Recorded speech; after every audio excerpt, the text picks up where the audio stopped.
ইয়া রাসূলুল্লাহ, আমি তো অত্যন্ত ঘাবড়ে গিয়েছিলাম, আপনি এত লম্বা সাজদায় আজকে লিপ্ত হয়ে গিয়েছেন।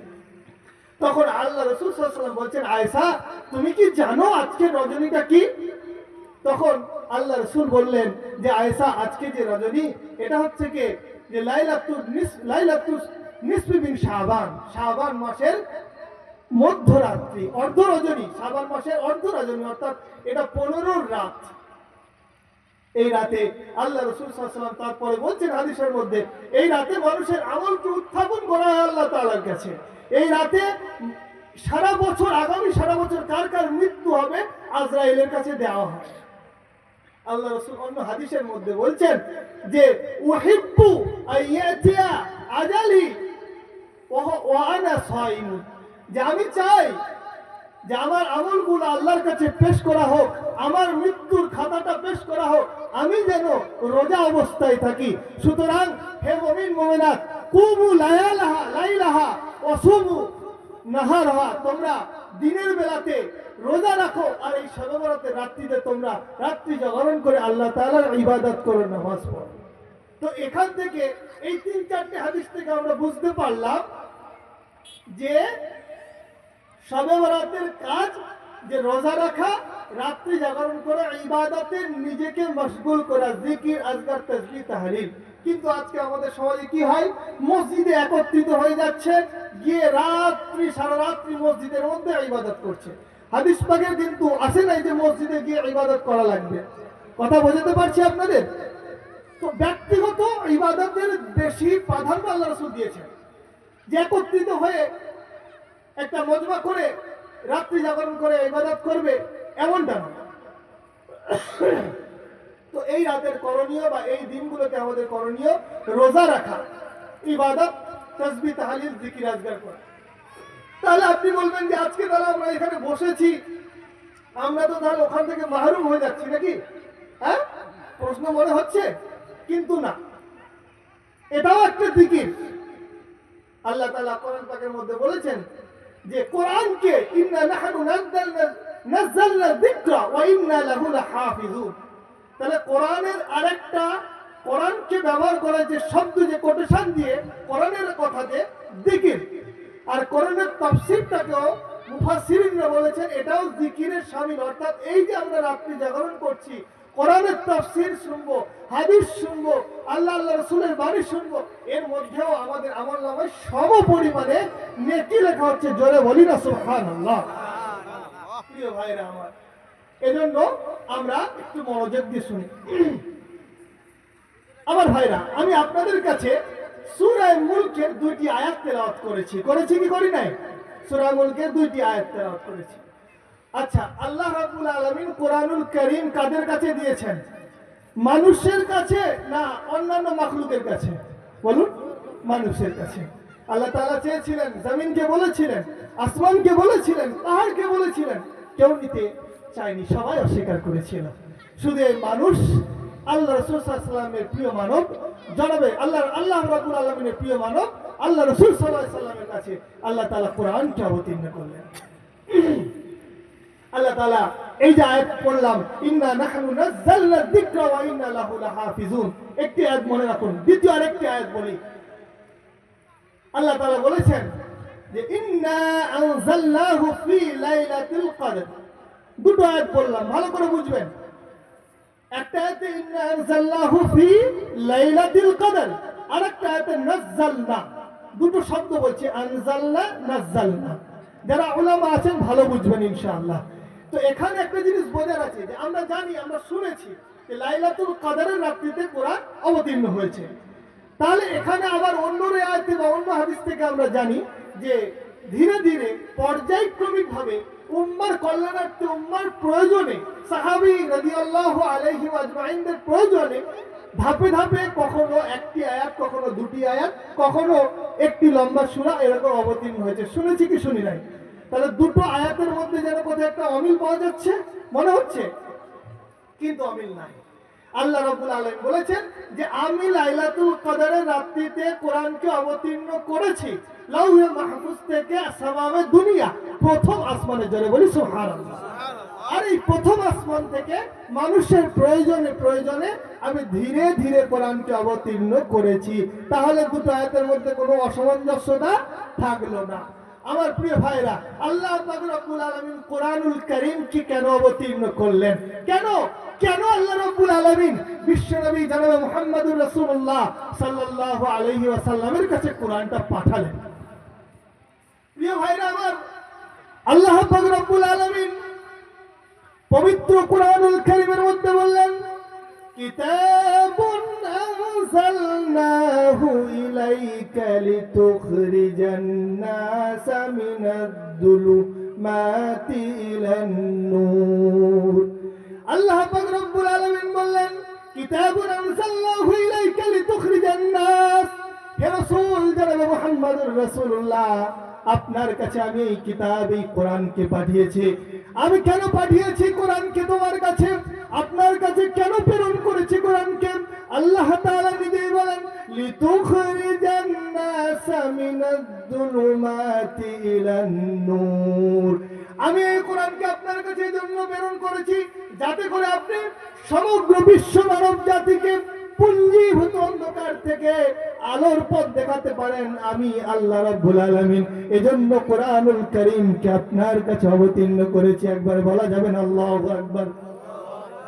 প্রিয় ভাইরা, আল্লাহ রাব্বুল আলামিন এই আয়াতে কারিমার মধ্যে বললেন, আমি কোরআনকে অবতীর্ণ করেছি কেন? মানুষকে, পৃথিবীর মানুষ যে গুনাহের মধ্যে লিপ্ত রয়েছে, পৃথিবীর মানুষ যে অমানবতার কাজে লিপ্ত রয়েছে, পৃথিবীর মানুষ যে সুদের মধ্যে লিপ্ত রয়েছে, জিনার মধ্যে লিপ্ত রয়েছে, ঘুষের মধ্যে লিপ্ত রয়েছে, এমন একটি সময়ে আল্লাহ রাব্বুল আলামিন জনাবে মুহাম্মদুর রাসূলুল্লাহ সাল্লাল্লাহু আলাইহি ওয়াসাল্লামকে মক্কার বুকে প্রেরণ করলেন। সে সময় মানুষ ছোট ছোট বাচ্চা, শিশু, মহিলাদেরকে হত্যা করতে দ্বিধাবোধ করতো না, নিজের মায়ের সঙ্গে জিনা করতে দ্বিধাবোধ করতো না। এমন একটি অশৃঙ্খল এবং কুসংস্কারময় যুগে আল্লাহ রাব্বুল আলামিন এমন একটি সমাজে আল্লাহ রাসূলকে প্রেরণ করলেন। আর প্রেরণ করে আল্লাহ তাআলা বললেন, লিতুখরিজান নাসা মিনাদ-দুলুমাতি ইলান-নূর। এই সমগ্র মানব জাতি যে পুঞ্জীভূত অন্ধকারের মধ্যে ডুবে রয়েছে, আমি আল্লাহ রাব্বুল আলামিন আপনার কাছে এই কোরআনকে অবতীর্ণ করেছি যাতে তাদের সকলকে এই গুনাহ থেকে, এই জাহান্নামমুখী পথ থেকে জান্নাতমুখী পথে নিতে পারো। জোরে বলি সুবহানাল্লাহ। অন্য একটি আয়াতে আল্লাহ রাব্বুল আলামিন বললেন, قد جاءكم من الله نور وكتاب مبين। قد جاءكم من الله نور وكتاب مبين। আপনাদের কাছে এসে গিয়েছে আল্লাহর পক্ষ থেকে নূর এবং একটি কিতাব। ওই নূর হলো জনাবে মুহাম্মদুর রাসূলুল্লাহ, সকলে বলুন সাল্লাল্লাহু আলাইহি ওয়াসাল্লাম। আর কিতাব কোরআন। এই আয়াতকে মনে রাখেন আর সামনের আয়াতকে মনে রাখেন। এবার একটি হাদিসের মধ্যে আসি, আল্লাহ রাসূল সাল্লাল্লাহু তাআলা আলাইহি ওয়াসাল্লাম বলেন, তারাকতু ফীকুম আমরাইন। আমি তোমাদের কাছে দুইটি জিনিসকে ছেড়ে যাচ্ছি। এক নম্বর হলো কিতাবুল্লাহ ও সুন্নতি রাসূলুল্লাহ। তোমরা যদি এই কিতাবুল্লাহ এবং সুন্নতি রাসূলুল্লাহকে আঁকড়ে ধরতে পারো, আল্লাহ রাসূলকে মেনে নিতে পারো, কোরআন প্রেমী হতে পারো, কোরআনের পথে চলতে পারো, কোরআনকে নিয়ে আঁকড়ে থাকতে পারো, রাসূলের আদর্শকে নিয়ে নিজের জীবন গঠন করতে পারো, আমি আল্লাহ রাব্বুল আলামিন বললাম, লিতুখরিজান নাসি মিনাদ-দুলুমাতি ইলান-নূর। তোমার যাবতীয় দুঃখ কষ্ট, তোমার যাবতীয় ক্লান্তি, তোমার জীবনের যাবতীয় গুনাহ থেকে আমি আল্লাহ রাব্বুল আলামিন পরিত্রাণ দিয়া তোমাকে জাহান্নামের রাস্তা থেকে পরিত্রাণ দিয়া জান্নাতের রাস্তায় নেব। যারা বলি না সুবহানাল্লাহ। তো আমার ভাইরা, এই আয়াত, দুটি আয়াত, একটি হাদিস মাথায় রাখেন। এবার আসলে একটু সামনের দিকে, তাহলে আমরা বুঝলাম কোরআন আছে আমার কাছে, আল্লাহ রাসূলের আদর্শ আছে না নাই বলুন? আছে, আল্লাহ রাসূলের হাদিসও আছে। কিন্তু ভাই, আজকে কোরআনও আছে, হাদিসও আছে, কিন্তু আজকে মুসলিম উম্মাহ কোরআন থেকে দূরে, হাদিস থেকে দূরে। কথাটা ঠিক না ভুল? আপনি বলুন। হ্যাঁ, কথা ঠিক না ভুল? আজকে আমরা কোরআন পড়তে জানি না, আজকে আমরা কোরআনের অর্থ বুঝি না, কোরআনের তাফসীর তো অনেক দূরের বিষয়।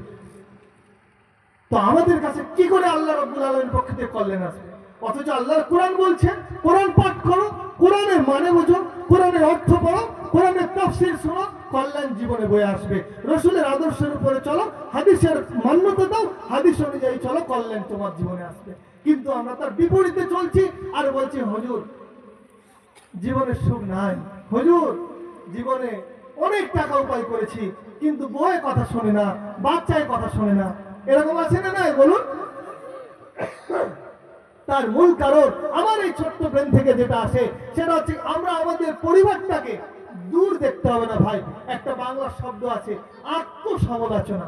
আমরা সমালোচনা করতে ভালোবাসি, অন্যের সমালোচনা করতে ভালোবাসি, কিন্তু নিজের সমালোচনা নিজে করি না।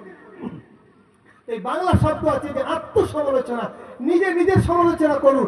নিজের পরিবারটাকে কোরআনের পরিবার বানান, নিজের পরিবারটাকে আল্লাহর জান্নাতি সাহাবীওয়ালা পরিবার বানান। সাহাবা রিদওয়ানুল্লাহি আলাইহিম আজমাইন যে পথে চলেছেন, যেভাবে চলেছেন, আল্লাহ রাসূল যে পথে শিখিয়েছেন সেই পথে চলুন। সুন্নাতকে আঁকড়ে ধরুন। ভাত খাওয়ার সময় সুন্নাত আছে, বসার সময় সুন্নাত আছে, কথা বলার সময় সুন্নাত আছে। প্রত্যেকটা ক্ষেত্রে মুমিনের কোনো কাজ বেকার যাবে না। মুমিনের প্রত্যেকটি কাজ ইবাদতের মধ্যে হবে যদি আল্লাহ রাসূলের তরিকা অনুযায়ী। তো আমরা করবো ইনশাআল্লাহ। আমাদের ঘরগুলোকে জান্নাতি ফ্যামিলি করতে হবে, কোরআনের ফ্যামিলি বানাতে হবে। এমন ঘর যদি হয়ে যায় যে মাসের পর মাস চলে যায় কোরআন পড়া হয় না, মাসের পর মাস চলে যায়, সপ্তাহের পর সপ্তাহ চলে যায়, দিনের পর দিন চলে যায়, বাড়িতে কেউ কোরআন পাঠকারী নাই, হায় হায়, ওই ঘরের থেকে বিরান ঘর, ওই ঘরের থেকে আফসোস ঘর কি হতে পারে? সেদিন কিয়ামতের ময়দানে কি মুখ দেখাবো আমার রাসূলকে? যে রসুল সারাটি জীবন উম্মার জন্য কেঁদেছেন, এখনো কবরে শুয়ে শুয়ে উম্মার জন্য কাঁদছেন, এখনো শুয়ে শুয়ে কাঁদছেন। আল্লাহ রাসূল সাল্লাল্লাহু আলাইহি ওয়াসাল্লামের জীবনী যদি আমি আপনাদের কাছে বলি আপনারা অবাক হবেন। তায়েফের ঘটনা তো আপনারা সকলেই জানেন।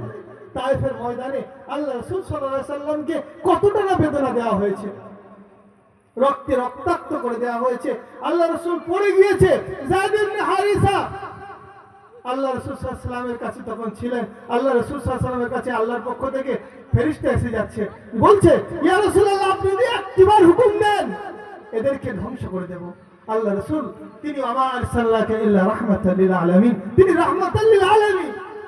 তিনি বললেন না এরা বোঝে নাই, পরে আবার ঠিক বুঝতে পারবে। আল্লাহ আপনি এদেরকে ধ্বংস করেন না, আপনি এদেরকে ধ্বংস করেন। আল্লাহ রাব্বুল আলামিন ধ্বংস করলেন না। পরে তায়েফবাসী আজকে সকল মুসলমান, সুবহানাল্লাহ। তো প্রিয় ভাইরা আমার, যে কথা বলছিলাম যে আমাদেরকে কোরআনের অনুযায়ী জীবন গঠন করতে হবে। তো কোরআনের দুটো আয়াত বললাম যে আল্লাহ তাআলা কেন কোরআন অবতীর্ণ করেছেন, আর আল্লাহর পক্ষ থেকে কোরআন বহনকারী বাহক হিসাবে জনাব মুহাম্মদুর রাসূলুল্লাহ সাল্লাল্লাহু আলাইহি সাল্লাম তিনি এনেছেন। আর আজকে লক্ষ কোটি যুবক সন্তান, বাচ্চা শিশুরা এই কোরআনকে ধারণ করে রেখেছে কিনা কেন বলুন? আল্লাহর কোরআন স্বয়ং ঘোষণা দিয়েছেন, ইন্না নাহনু নাযালনা যিকরা ওয়া ইন্না লাহু লাহাফিজুন। আমি এই কোরআনকে অবতীর্ণ করেছি আল্লাহ বলছেন, আর আমি এর হেফাজতের দায়িত্ব নিয়েছি, আমি হেফাজত করব। জোরে বলি সুবহানাল্লাহ। পৃথিবীর বুকে এমন কোন গ্রন্থ দেখাতে পারবেন যার হাফেজ রয়েছে লক্ষ লক্ষ কোটি কোটি? একটা কিতাব দেখাতে পারবেন না। এটা সারা বিশ্বের মুসলমান শুধু নয়, সারা বিশ্বের মানবতার কাছে চ্যালেঞ্জ যে আল্লাহর কোরআন এমন একটা গ্রন্থ, এমন ধর্মগ্রন্থ পৃথিবীর কোন ধর্মগ্রন্থের হাফেজ পাবেন না, কিন্তু আল্লাহর কোরআনের হাফেজ শুধু 100 নয়, 200 নয়, 1000 নয়, লক্ষ লক্ষ কোরআনের হাফেজ আছে। যারা বলি না আল্লাহু আকবার। আল্লাহর কোরআনকে আল্লাহ নিজেই হেফাজত করছেন। হয়তো আমি যদি হেফাজত না করি, আমার সন্তানও যদি হাফেজ না বানায়, আল্লাহ কোরআন কিন্তু হেফাজতের জন্য আল্লাহ তাআলা কাউরে বানিয়ে দেবেন। তো আমাদেরও চেষ্টা করতে হবে নিজের সন্তানটাকে কোরআনের হাফেজ বানানো, নিজের সন্তানটাকে উলামায়ে দ্বীন বানানো। প্রত্যেকটা বাড়িতে বাড়িতে যদি হাফেজে কোরআন থাকে, উলামায়ে দ্বীন থাকে, তাহলে পরিবেশটা অটোমেটিক সাহাবীওয়ালা পরিবেশ হবে। কথা প্রসঙ্গে এসে গেল, বলি গত বছর রমজান মাসে গুজরাট সফরে গিয়েছিলাম। তো আল্লাহ তাআলা যে গুজরাটের মানুষদেরকে এত অর্থ দিয়েছে, যারা উলামারা আছেন জানেন, যারা কালেকশন করতে যান মাদ্রাসার, আমিও একটা মাদ্রাসার খাদিম, মাদ্রাসার শিক্ষকতা করি। আমাদের তো ওই মাদ্রাসা সবাই রমজানে কালেকশন করে নিয়ে এসেই চালাতে হয়, মানুষের কাছে যে চাইতে হয়, বলতে হয়, মানুষ দেয়। তো গুজরাটের মানুষ প্রচুর দান করে, প্রচুর। আল্লাহ তাআলা ওদেরকে অর্থ দিয়েছেন, যদি কোনোদিন যান দেখবেন প্রচুর অর্থ দেন। গুজরাটের মুসলমান কোনো গরিব নয়, প্রত্যেকটা বাড়িতে বাড়িতে 4 চাকা আছে। তো বলার উদ্দেশ্য আমার ওটাই নয়, বলার উদ্দেশ্য হচ্ছে যে ওখানকার একটি গ্রামে আমি সফররত অবস্থায় গ্রামে একটা মসজিদে এশার নামাজ পড়ি, তার আমি পড়ি। জায়গাটার নাম হচ্ছে মলিপুরা বলে জায়গাটার নাম, এলাকাটার নাম। ওটা হচ্ছে ওয়াটনগর। নরেন্দ্র মোদী আমাদের যিনি প্রধানমন্ত্রী আছেন, ওনার যে বাসস্থান ওখান থেকে কিছুটা দূরে। তো ওই মলিপুরা গ্রামে আল্লাহর কি রহমত, গ্রামে যদি 300টি বাড়ি থাকে, 300টি বাড়ির মধ্যে এমন কোন বাড়ি নাই যেখানে কোরআনের হাফেজ আলেম নাই। জোরে বলি সুবহানাল্লাহ। গেলে আমি অবাক হয়ে গেছি, আমি শুধু কাঁদছিলাম, খোদার কসম করে বলছি। পরিবেশ এত সুন্দর, বাচ্চা থেকে বাচ্চা ছেলেরা টুপি দাড়ি পাঞ্জাবি, কাউকে দেখলে বুঝতে পারবে না, কাউকে তো আমি স্যুট পরে দেখতে পাই না, কাউকে প্যান্ট পরে দেখতে পাই না, কারোর মাথায় টুপি নেই দেখতে পাই না, আর কোনো মহিলাকে আপনি দেখতে পাবেন না। কিসের বরকতে তাদের জীবন এত সুন্দর হয়েছে? এই কোরআনের বরকতে। এই কোরআনকে তারা আঁকড়ে ধরেছে। প্রত্যেকটা বাড়িতে হাফেজে কোরআন, প্রত্যেকটা বাড়িতে বাড়িতে আলেমে দ্বীন। তারা আলেমে দ্বীন হাফেজে কোরআন হচ্ছে, বিভিন্ন ব্যবসায় লিপ্ত হচ্ছে, বিভিন্ন মসজিদ মাদ্রাসায় খিদমত করছে। আল্লাহ তাআলা জীবন রিজিকের মালিক আল্লাহ তাআলা চালিয়ে নেবেন। প্রিয় ভাই, আপনাদের বলার উদ্দেশ্য যে ইন্না নাহনু নাযালনা যিকরা ওয়া ইন্না লাহু লাহাফিজুন। আপনি একটি দায়িত্ব পালন করে আপনার সন্তানটাকে হাফেজে কোরআন বানাবো ইনশাআল্লাহ। কে কে বানাবো? আল্লাহ তাআলাকে হাত তুলে দেখেন। আপনার সন্তান যদি না থাকে নাতিরে বানায়, নাতি যদিও না থাকে নাতির নাতিরে বানায় যায়, কমসে কম সাদকায়ে জারিয়া হতে থাকবে। যে ওই যে হাদিস আছে না, একটি হাদিসের মধ্যে আল্লাহ রাসূল সাল্লাল্লাহু আলাইহি ওয়াসাল্লাম বলেছেন যে ইদা মাতাল ইনসান ইনকাতা আনহু আমালুহু ইল্লা মিন সালাস। ওখানে উল্লেখ রয়েছে যে কোরআন পাঠকারী যে কোরআনের তালবে ইলম রেখে গেল, তার আমলনামায় সাদকায়ে জারিয়া লেখা হবে। তো প্রিয় বন্ধু আমার, এটা বানিয়ে যান।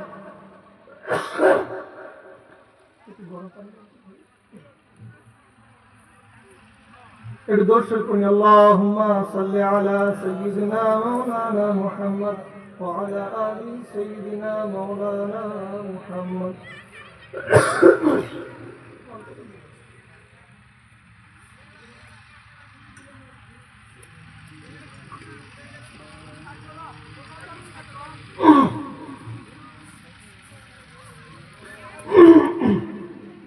প্রিয় ভাইরা আমার, আল কোরআনুল কারীমের যে সূরাটি আমি পড়েছি, এই সূরার হচ্ছে কি কোরআনুল কারীমের 67 নম্বর সূরা। কত নম্বর সূরা বললাম?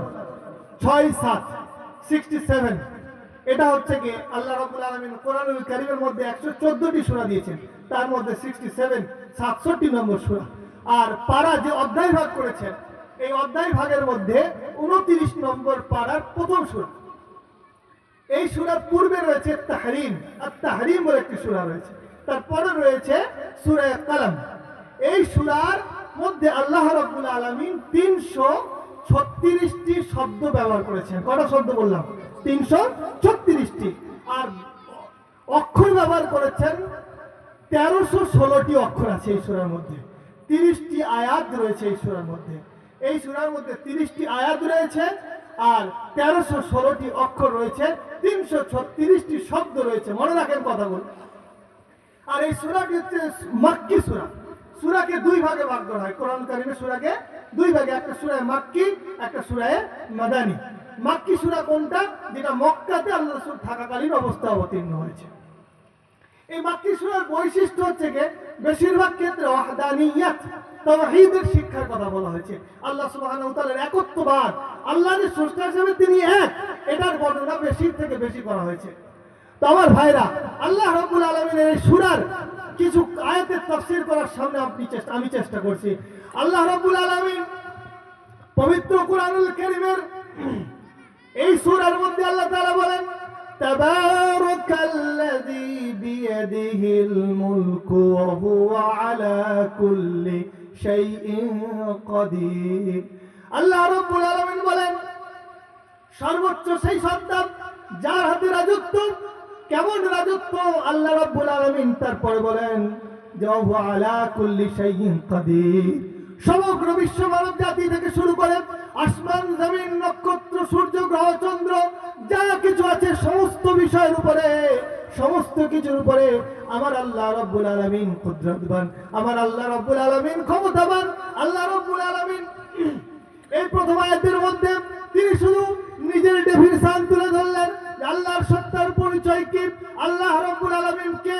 বান্দা তুমি কান খাড়া করে শুনে রেখে দাও, বিশ্ববাসীকে জানিয়ে দাও তোমার আল্লাহ, তোমার খালিক, তোমার মালিক সেই যার হাতে সর্ব বিষয়ের রাজত্ব রয়েছে, যিনি সর্ব বিষয়ে ক্ষমতাবান আল্লাহ রাব্বুল আলামিন। শুধু এতটুকু দিয়ে ক্ষান্ত হলেন না, এরপরে হাতে আল্লাহ রাব্বুল আলামিন বললেন তাম বিশ্বের মানুষকে চ্যালেঞ্জ ছুড়ে দাও, পৃথিবীর যত সায়েন্টিস্ট রয়েছে, পৃথিবীর যত নাস্তিক রয়েছে, সমস্ত নাস্তিকদেরকে চ্যালেঞ্জ ছুড়ে দিয়ে বলা ঘোষণা দিয়ে দাও, আল্লাহ কোরআনের এই আয়াতটা তাদের কাছে উত্থাপন করো।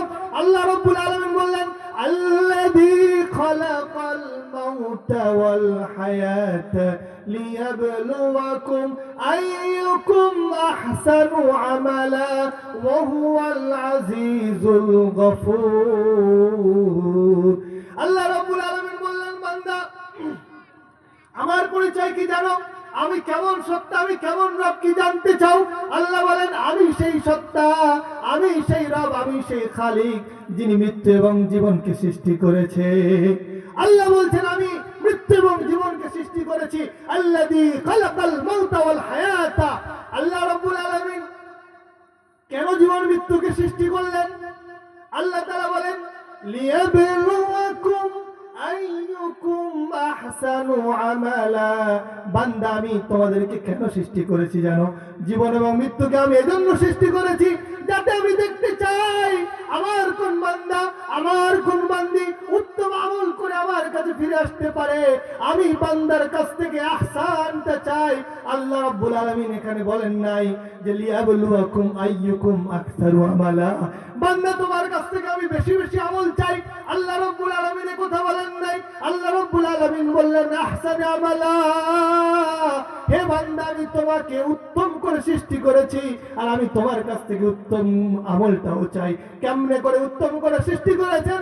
আল্লাহ রাব্বুল আলামিন সূরা ৩ এর মধ্যে বললেন লাকাদ খালাকনাল ইনসানা ফি আহসানি তাকওয়িম।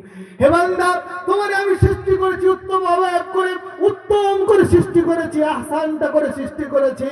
আমিও তোমার কাছ থেকে আহসানটা চাই। একটি বারের জন্য আপনার চেহারার দিকে তাকায় দেখুন, আল্লাহ রাব্বুল আলামিন আপনার চোখটাকে কত সুন্দর করে বানিয়েছেন। আপনার চোখটাকে যদি এই জায়গায় না দিয়ে কপালে দিত, আপনার চোখটাকে যদি আল্লাহ রাব্বুল আলামিন এই জায়গায় না দিয়ে পিছনে দিত, আপনার নাকটাকে যদি এখানে না দিয়ে এখানে দিত, কানটাকে যদি এখানে দিত, একটু বিকৃতি করে যদি আপনি চিন্তা করে দেখুন আপনাকে কেমন কেমন লাগতো? অবশ্যই ভালো লাগতো না। একজন কালো মানুষ যতই কালো হোক না কেন, আল্লাহ রাব্বুল আলামিনের সৃষ্টি এত সুন্দর, এত নিপুণ আল্লাহ রাব্বুল আলামিনের সৃষ্টি যে আল্লাহ রাব্বুল আলামিনের সৃষ্টি আপনি আপনার চেহারার দিকে তাকালেই বুঝতে পারবেন আল্লাহ রাব্বুল আলামিন আপনাকে আমাকে কতটা আহসান করে সৃষ্টি করেছেন, কতটা উত্তম করে সৃষ্টি করেছেন। এজন্য বান্দা আল্লাহ পাক রব্বুল আলামিন আমার আপনার কাছ থেকে ওই আহসানটা চাই। এজন্য আল্লাহ তাআলা বলেন লিয়াবলুয়াকুম আইয়ুকুম আহসানু আমালা। বান্দা আমি তোমার কাছে আহসানটা চাই। এবার প্রশ্ন হবে হুজুর আহসান কি, আহসান কোনটা, এর ব্যাখ্যা কি? আমি ব্যাখ্যায় আসছি। আল্লাহ রাব্বুল আলামিনের কোরআনের আহসান বলতে কি? আহসান বলতে ওই আমল, ওই নামাজ, ওই রোজা, ওই হজ, ওই যাকাত, ওই সাদকা, ওই লিল্লাহ, যার মধ্যে একমাত্র আল্লাহকে খুশি করার উদ্দেশ্য হবে, যার মধ্যে লিরুইয়াতিল্লাহ হবে, লুরিয়াতিন নাস হবে না, মানুষকে দেখানোর জন্য হবে না, আল্লাহ রাসূলকে খুশি করার জন্য হবে। আল্লাহ রাসূলের আদর্শ থাকবে, আল্লাহ রাসূলের সুন্নাহ থাকবে, আল্লাহ রাসূল সাল্লাল্লাহু আলাইহি ওয়াসাল্লামের মহব্বত থাকবে, প্যার থাকবে, ভালোবাসা থাকবে। ওই আমলটা হবে আহসানে আমালা। জোরে বলি না সুবহানাল্লাহ। আপনাকে অনেক বেশি আমল করা লাগবে না। আমরা হয়তো ভাবি অনেক বেশি আমল করলে হয়তো আল্লাহর কাছে প্রিয় হব, অনেক কিছু জানলে, কোরআনের তাফসীর শিখলে, কোরআনের তাফসীর পড়লে, বিরাট বড় মুহাদ্দিস হলে, বিরাট বড় মুফাসসির হলে যে আমি হচ্ছে যে বড় আল্লাহর প্রেমী হতে পারবো না, এটা ভুল কথা। আল্লাহর কোরআন ঘোষণা দিয়েছেন, দলিল নেন, ইন্না আকরামাকুম ইনদাল্লাহি আতকাকুম। আল্লাহর কাছে প্রিয় কে? যার অন্তরে আল্লাহর ভয় রয়েছে। একজন উলামায়ে দ্বীন, একজন মুহাদ্দিসিন, মুফাসসিরিন, একজন বক্তা, বিরাট বড় আলেমে দ্বীন, তার আপনার অন্তরে যদি আল্লাহর ভয় না থাকে, আপনি একজন সাধারণ গ্রাম্য ব্যক্তি, আপনার অন্তরে আল্লাহর ভয় আছে, আপনার অন্তরে আল্লাহর ভয় থেকে আপনি 5 ওয়াক্ত ফরজ সালাত সঠিক সময় আদায় করেন, কোনোদিন কাজা করেননি, ফরজ নামাজ আদায় করেন, ফরজ যাকাত দেন, ফরজ রোজা রাখেন, সাদকা করেন, লিল্লাহ করেন, আল্লাহর রাস্তায় দান খায়রাত করেন, সেই সঙ্গে সঙ্গে আল্লাহ রাসূলের সুন্নাহ অনুযায়ী চলার চেষ্টা করেন, গুনাহ থেকে বেঁচে থাকেন, খোদার কসম ওই আলেম, ওই মুহাদ্দিস যে নামাজ পড়ে না, যে রোজা রাখে না, যে আপনার হচ্ছে কি আল্লাহর ভীতি নাই, যে ঠিকমতো সাদকা করে না, লিল্লাহ দেয় না, তার থেকে আপনি গ্রাম্য ব্যক্তি পাপাটা মানুষ আল্লাহর কাছে অতি উত্তম। জোরে বলি সুবহানাল্লাহ। আল্লাহর কোরআনের কথা ভাই, আমার কথা নয়। আল্লাহর কাছে সবথেকে প্রিয় সে যে বেশি মুত্তাকি, যে বেশি ভয় করে। আর ভয় কারা করে? তবে হ্যাঁ, ভয় করার ক্ষেত্রে আল্লাহর কোরআনের মধ্যে বলা রয়েছে যে আল্লাহ রাব্বুল আলামিনের রাসূল সাল্লাল্লাহু আলাইহি হাদিসের মধ্যে এসেছে যে আমার মুসলিম কমিউনিটির মধ্যে, আমার উম্মার মধ্যে সবথেকে বেশি ভয় করে ইন্নামা ইয়াখশাল্লাহা মিন ইবাদিহিল উলামা, উলামারাই সবথেকে বেশি ভয় করে। তো প্রিয় বন্ধু আমার, উলামাদের অন্তরে যে ভয় সেটা হয়তো আপনাদের অন্তরে নাই, কিন্তু আপনারাও চেষ্টা করলে উলামাদের থেকেও বড় দরজা নিতে পারেন। আমি একটি উদাহরণস্বরূপ কমিটি ভাইদের কাছে বলেছিলাম, আপনারা জানেন কি জানেন না, হাজী ইমদাদুল্লাহ মুহাজিরে মক্কি রাহমাতুল্লাহ আলাইহি আমাদের দেওবন্দি সিলসিলার সর্ব ঊর্ধ্বতন যিনি পীর সাহেব, যার হাতে আমাদের আকাবিরে দেওবন্দ তারা হচ্ছে বায়াত হয়েছিল, আমাদের আকাবিরে দেওবন্দ যার হাতে হাত রেখে বায়াত গ্রহণ করেছিল, সেই হাজী ইমদাদুল্লাহ মুহাজিরে মক্কি তিনি কোনো আলেম ছিলেন না, তিনি একজন হাজী সাহেব ছিলেন, তিনি একজন সাধারণ মানুষ ছিলেন। কিন্তু এই ভারতবর্ষের বুকে সবথেকে বড় যিনি আল্লাহ তাআলার কাছে মকবুল এবং আল্লাহর ওলি বান্দা, তিনি হলেন হাজী ইমদাদুল্লাহ মুহাজিরে মক্কি রাহমাতুল্লাহ আলাইহি। বলি না সুবহানাল্লাহ। আমরা হতাশার মধ্যে কেন থাকবো? আপনিও চাইলে আপনার জীবনটাকে সুন্দর করতে পারেন, আপনিও চাইলে আপনার জীবনটাকে রাসূলের আদর্শে এনে আপনিও ওই হাজী ইমদাদুল্লাহ মুহাজিরে মক্কির স্থানটাও নিতে পারেন। তো প্রিয় বন্ধু আমার, আল্লাহ তাআলা এজন্য বলেছেন, বান্দা আমি তোমার কাছে আহসানটা চাই। আহসানের আরেকটি উদাহরণ দিই, নবীর প্রেম যা বলে থাকবে সেটা আহসান। আরেকটি উদাহরণ নেন, আল্লাহ তাআলা আপনাকে অনেক অর্থ দিয়েছে, আপনি ওই অর্থটাকে আল্লাহর রাস্তায় ব্যয় করছেন। আপনি ধনী মানুষ, লাখপতি, একটা ওয়াজ মাহফিল হচ্ছে, আপনার কাছে গিয়েছেন, আপনি তাকে লক্ষাধিক টাকা দিয়ে দিলেন তাদের হাতে, বা মাদ্রাসা থেকে এসেছে, মসজিদ থেকে এসেছে, আপনি তাদের হাতে লক্ষাধিক টাকা দিয়ে দিলেন। কিন্তু আপনার এই লক্ষাধিক টাকা দেওয়ার পিছনে আপনার উদ্দেশ্য যে এই এলাকার মানুষ আমাকে দাতা বলবে, এই এলাকার মানুষ বলবে বড় দানবীর, বড় দানশীল। আর একজন ব্যক্তি গরিব, অসহায়, খেটে খায়, সে আল্লাহকে রাজি খুশি করার জন্য কাউকে জানাই নাই, রাতের অন্ধকারে মসজিদের ডিবার মধ্যে মাত্র 50টি টাকা ফেলে এসছে, পৃথিবীর কাউকে জানাই নাই, জানিয়েছেন আমার রব, আমার খালিক, আমার আল্লাহ রাব্বুল আলামিনকে। খোদার কসম করে বলছি, আপনার 1 লক্ষ টাকা আমার আল্লাহর কাছে আহসানে আমালা হবে না, ওই ব্যক্তির 50টি টাকা আমার আল্লাহ রাব্বুল আলামিনের কাছে আহসানে আমালা হয়ে যাবে। জোরে বলি না সুবহানাল্লাহ। আহসানে আমালা এটাই, রাতের পর রাত জেগে আপনি তাহাজ্জুদ পড়ছেন, মসজিদে গিয়ে রাতের পর রাত জেগে কোরআনের তেলাওয়াত করছেন মাইক লাগিয়ে মানুষকে দেখানোর জন্য। আর আপনি কোরআনের আয়াত পড়তেও ঠিকমতো পারেন না, টুটাফুটা পড়েন, কিন্তু আপনি গভীর রজনীতে বাড়িতে বিছানা থেকে উঠে কোরআনটা খুলে চোখের পানি ছেড়ে দিয়ে একটু আস্তে আস্তে পড়ছেন। আল্লাহর কাছে এই আমলটা আহসানে আমাল হবে। ওই আহসানে আমল যে মাইকে কোরআন পড়ে গ্রামে খতম দিয়ে মানুষকে শোনাচ্ছে, ও আমলটা আহসানে আমাল হবে না। কথা বুঝাতে পারছি ভাই আমার? অনেক সময় কুরবানির ক্ষেত্রে গ্রামের মোড়ল আপনি লক্ষাধিক টাকা ব্যয় করে, হুজুর হয় কি হয় না, বিরাট একটা মহিষ, বিরাট একটা দুম্বা এনে মানুষকে পুরো এলাকাকে দেখাচ্ছেন, 2 লাখ টাকার দুম্বা এনেছে গো। ওই গ্রামের হাজী সাহেব 2 লাখ টাকার দুম্বা এনেছে। আর হাজী সাহেব বলছে, জানিস পুরো এই ব্লকে, পুরো এই গারো অঞ্চলে আমার থেকে দামি কুরবানি কেউ দেয় না, আমি বিরাট দামি কুরবানি করছি। আল্লাহর কাছে তোমার ওই দামের কোনো লাভ নাই, এটা আহসানে আমাল নয়। খোদার কসম করে বলছি, এতটুকু যদি লিরুইয়াতি না শেষে যায়, আল্লাহর কোরআনের কথা এটাও একটি শিরকের দরজাতে শিরকে খাফি বলা হয়ে থাকে, শিরকে জালিম অনেকে পারবেন না যে ছোট শিরক এই আল্লাহ রাব্বুল আলামিনকে না দেখিয়ে মানুষকে দেখানো, এটাও শিরকের খাতে।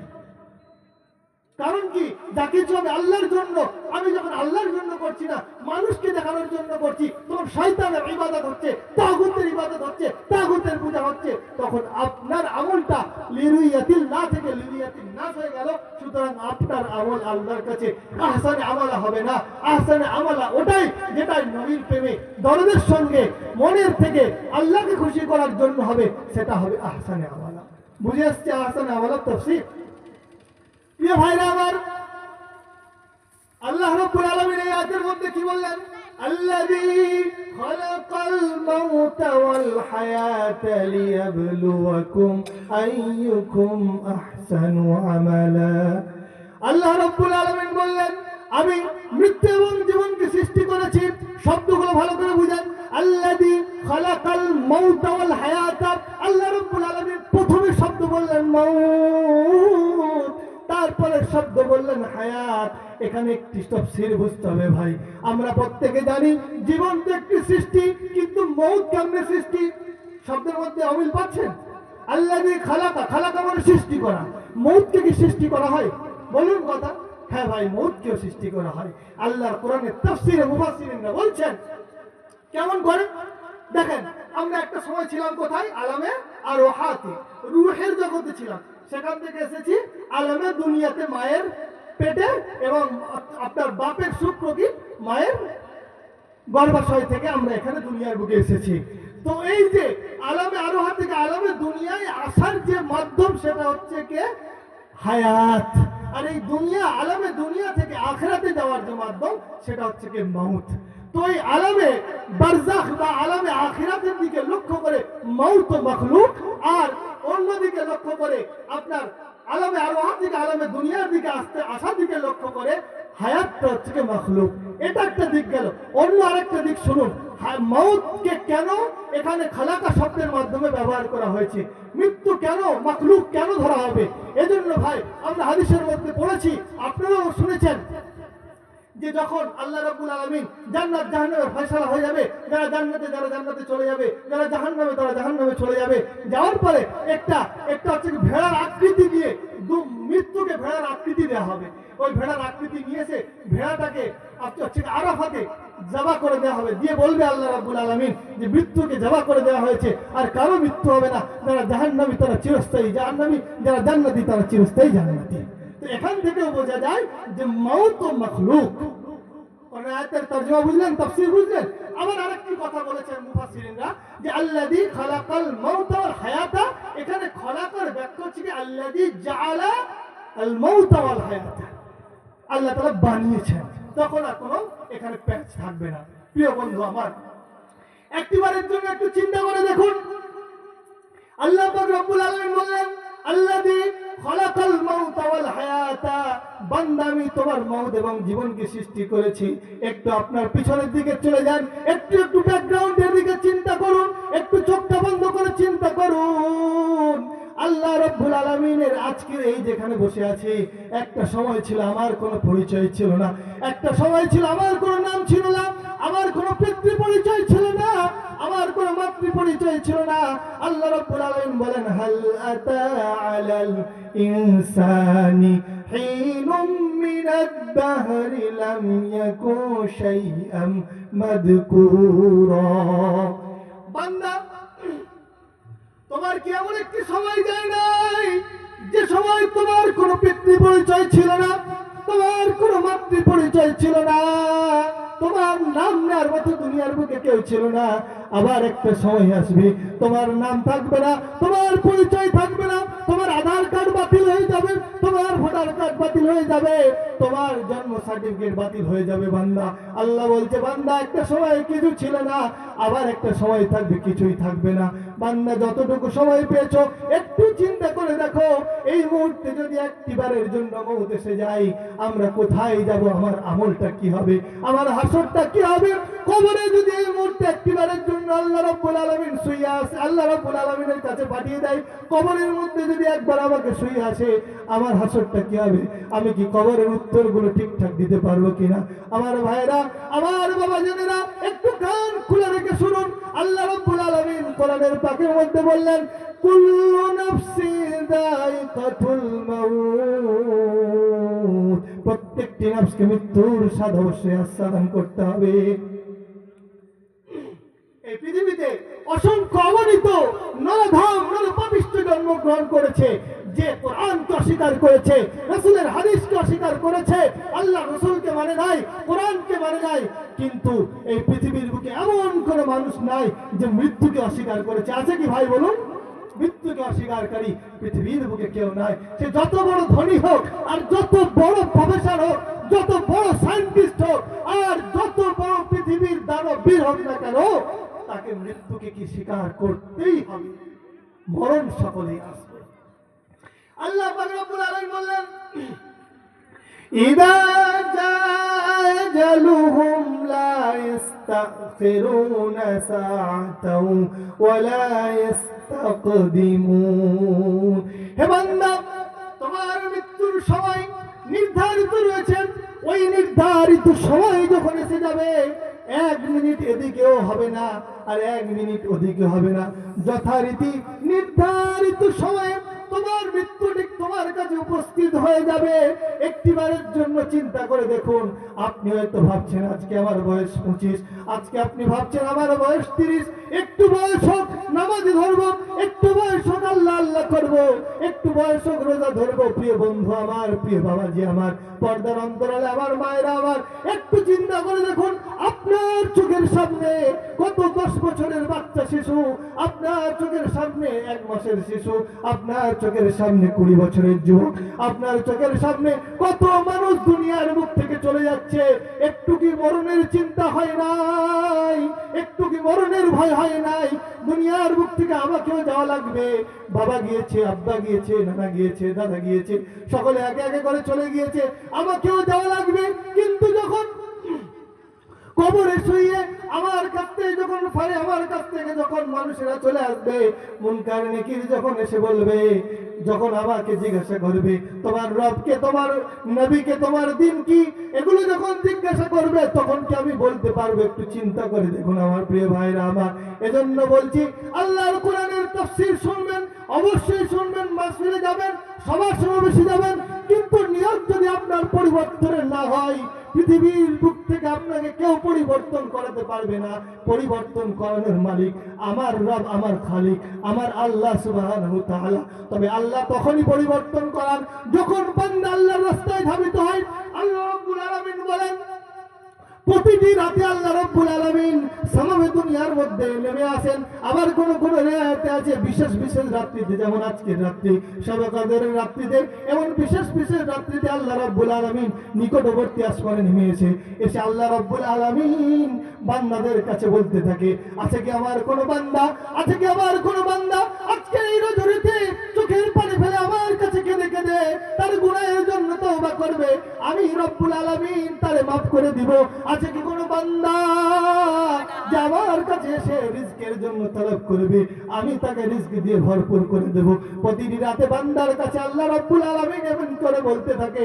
কিন্তু বান্দা আমরা এমন অসহায়, আমরা এমন উদাসীনতার মধ্যে রয়েছি, আমাদের অন্তরটা এমন কালো পাথর হয়ে গিয়েছে, আমাদের অন্তরে বলে আমাদের কথা দাগ কাটে না, আমাদের অন্তরে আল্লাহ রাব্বুল আলামিনের কথাগুলো দাগ কাটে না। প্রিয় বন্ধু আমার, একটা সময় আসবে, একটা সময় আসবে আপনার হাত চলবে না, আপনার পা চলবে না, বয়স বৃদ্ধি ভারাক্রান্ত হয়ে যাবেন। সেদিন কিন্তু আপনার মন চাইবে একটু নামাজ পড়ি, সেদিন কিন্তু আপনার মন চাইবে একটু তেলাওয়াত করি, সেদিন কিন্তু আপনার মন চাইবে একটু রোজা রাখি, কিন্তু বয়সের ভারে ভারাক্রান্ত হয়ে সেদিন কিন্তু ঠিক মতো নামাজ পড়তে পারবেন না, রোজা রাখতে পারবেন না।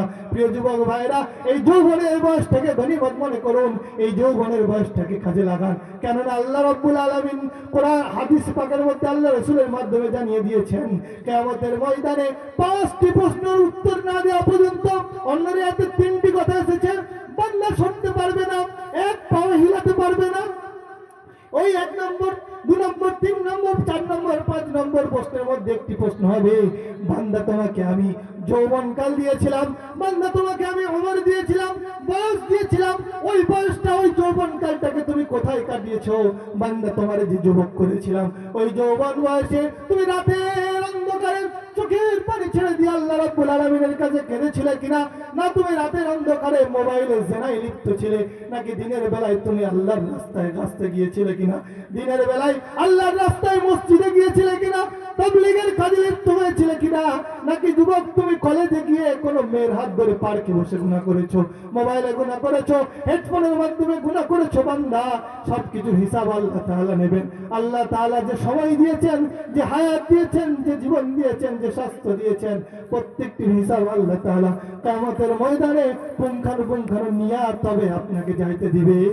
প্রিয় বন্ধু আমার, একটু দিলের কানটা খুলুন, দিলের কানটা খুলে একটু চিন্তা করুন। আপনার যদি মৌত হয়ে যায়, কোথায় যাবেন, কি করবেন? এজন্য মৌতের কথা বিশেষ বেশি করে স্মরণ করার কথা বলা হয়েছে। তিরমিজি শরীফের মধ্যে আল্লাহ রাসূল সাল্লাল্লাহু তাআলা আলাইহি ওয়াসাল্লাম বলেন, আকসারুদ যিকর হাযিমিল লাদ্দাত।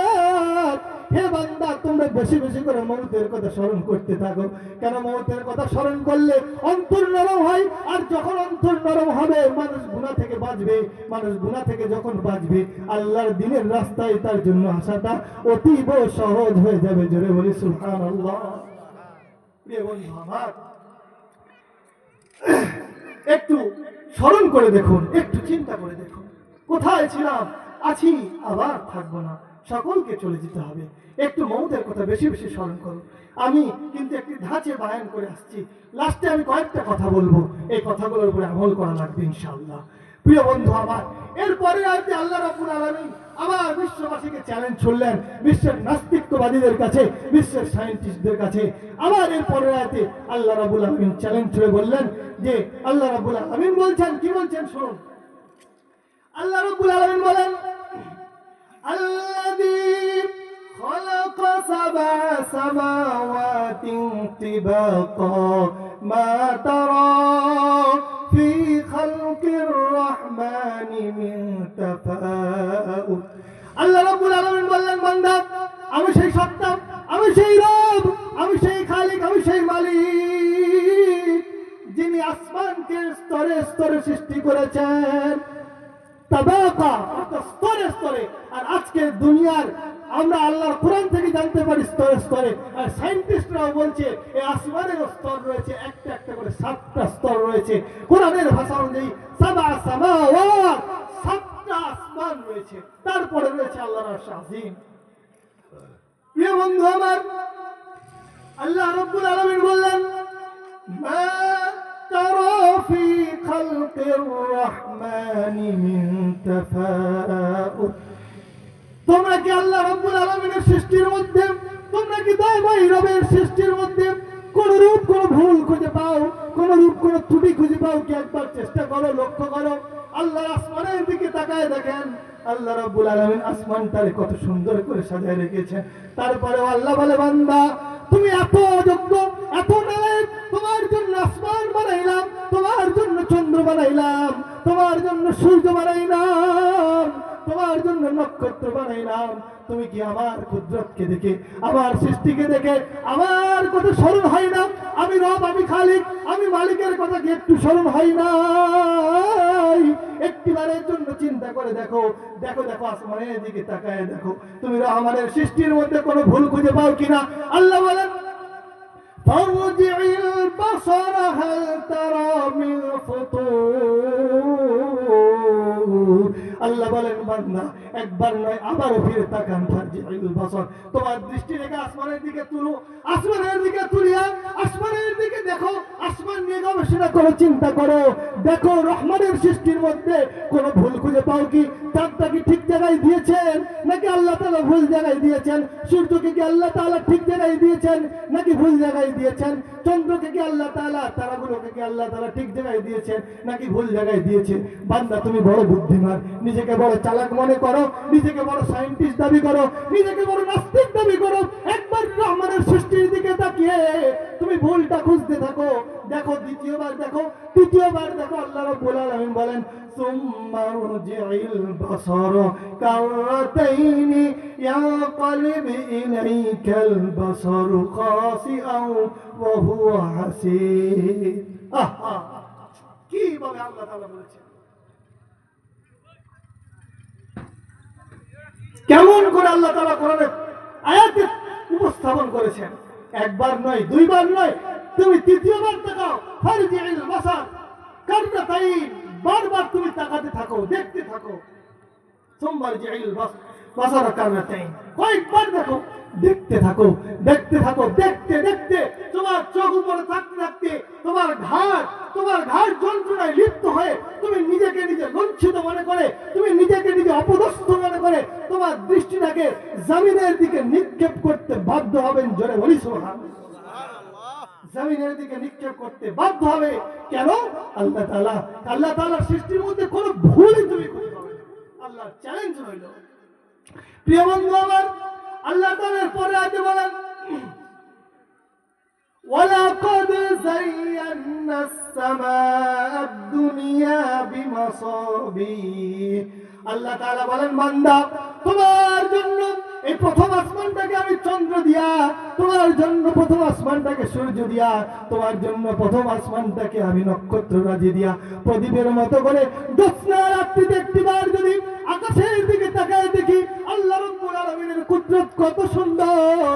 আল্লাহ রাব্বুল আলামিন কেমন করে আকাশের এই নক্ষত্রগুলোকে, এই তারাগুলোকে প্রদীপের মতো মিট মিট মিট মিট কইরা জ্বালিয়ে রেখেছেন। আল্লাহ রাব্বুল আলামিন বললেন, ওয়ালাকাদ যায়্যানা আস-সামাআ আদ-দুনিয়া বিমাসাবিহ। আমি প্রদীপের মতো করে নক্ষত্রগুলোকে সুসজ্জিত করে দিয়েছি, আসমানটাকে সুসজ্জিত করেছি। প্রথম আসমানটাকে পৃথিবীর মানুষ তোমাদের জন্যই করেছি।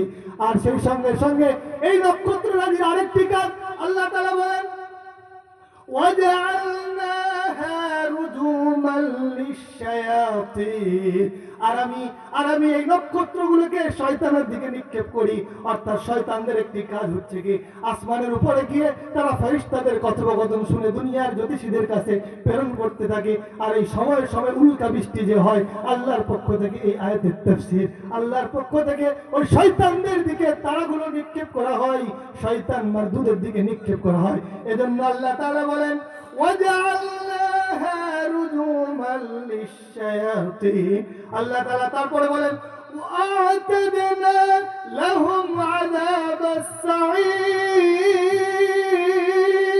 আল্লাহ তাআলা বলেন, বান্দা তোমার কাছে এত সুন্দর করে আসমানটাকে আমি বানাইলাম, তোমার জন্য জমিনটাকে বানাইলাম, তোমার জন্য নক্ষত্র বানাইলাম, তোমার জন্য পাহাড় বানাইলাম, তোমার জন্য নদী বানাইলাম, তোমার জন্য মাটিটাকে এমন উর্বর করে দিলাম তুমি যেমন ইচ্ছা চাষ করে খাও, তোমার জন্য রিজিকের প্রশস্ত করে দিলাম।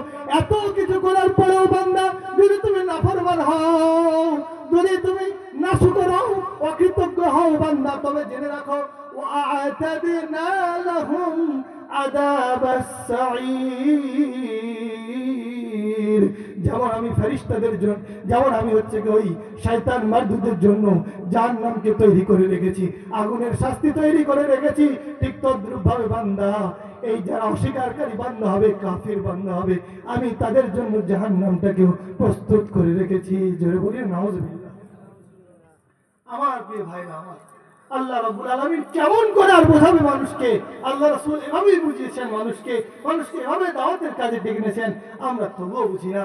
প্রিয় বন্ধু আমার, একটু দিল কান খাড়া করে শুনুন, তরজমা শুনুন, তাফসীর শুনুন, ইনশাআল্লাহ ভালো লাগবে। একটু জিকির করে নেন, আল্লাহুম্মা সাল্লি আলা সাইয়্যিদিনা মাওলানা, দরুদ ইব্রাহিম পড়ুন, আল্লাহুম্মা সাল্লি আলা সাইয়্যিদিনা মাওলানা ওয়া আলা আলি সাইয়্যিদিনা মাওলানা।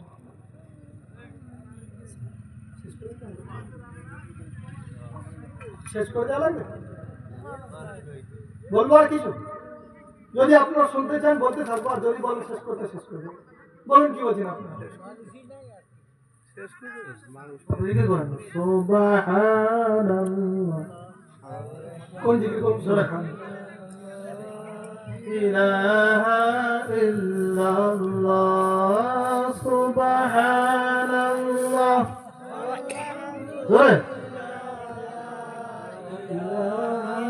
ইল্লাল্লাহ, সুবহানাল্লাহ, আলহামদুলিল্লাহ, লা ইলাহা ইল্লাল্লাহ, লা ইলাহা ইল্লাল্লাহ, মুহাম্মাদুর রাসূলুল্লাহ। शहरे मोहब्बत जहाँ मुस्तफा है वहीं घर बनाने को दिल चाहता है। जरा बोलिए ना सुभान अल्लाह। वो शहरे मोहब्बत जहाँ मुस्तफा है वहीं घर बनाने को दिल चाहता है। वो सोने से कम कर वो चांदी से मिट्टी नजर में बसाने को दिल चाहता है।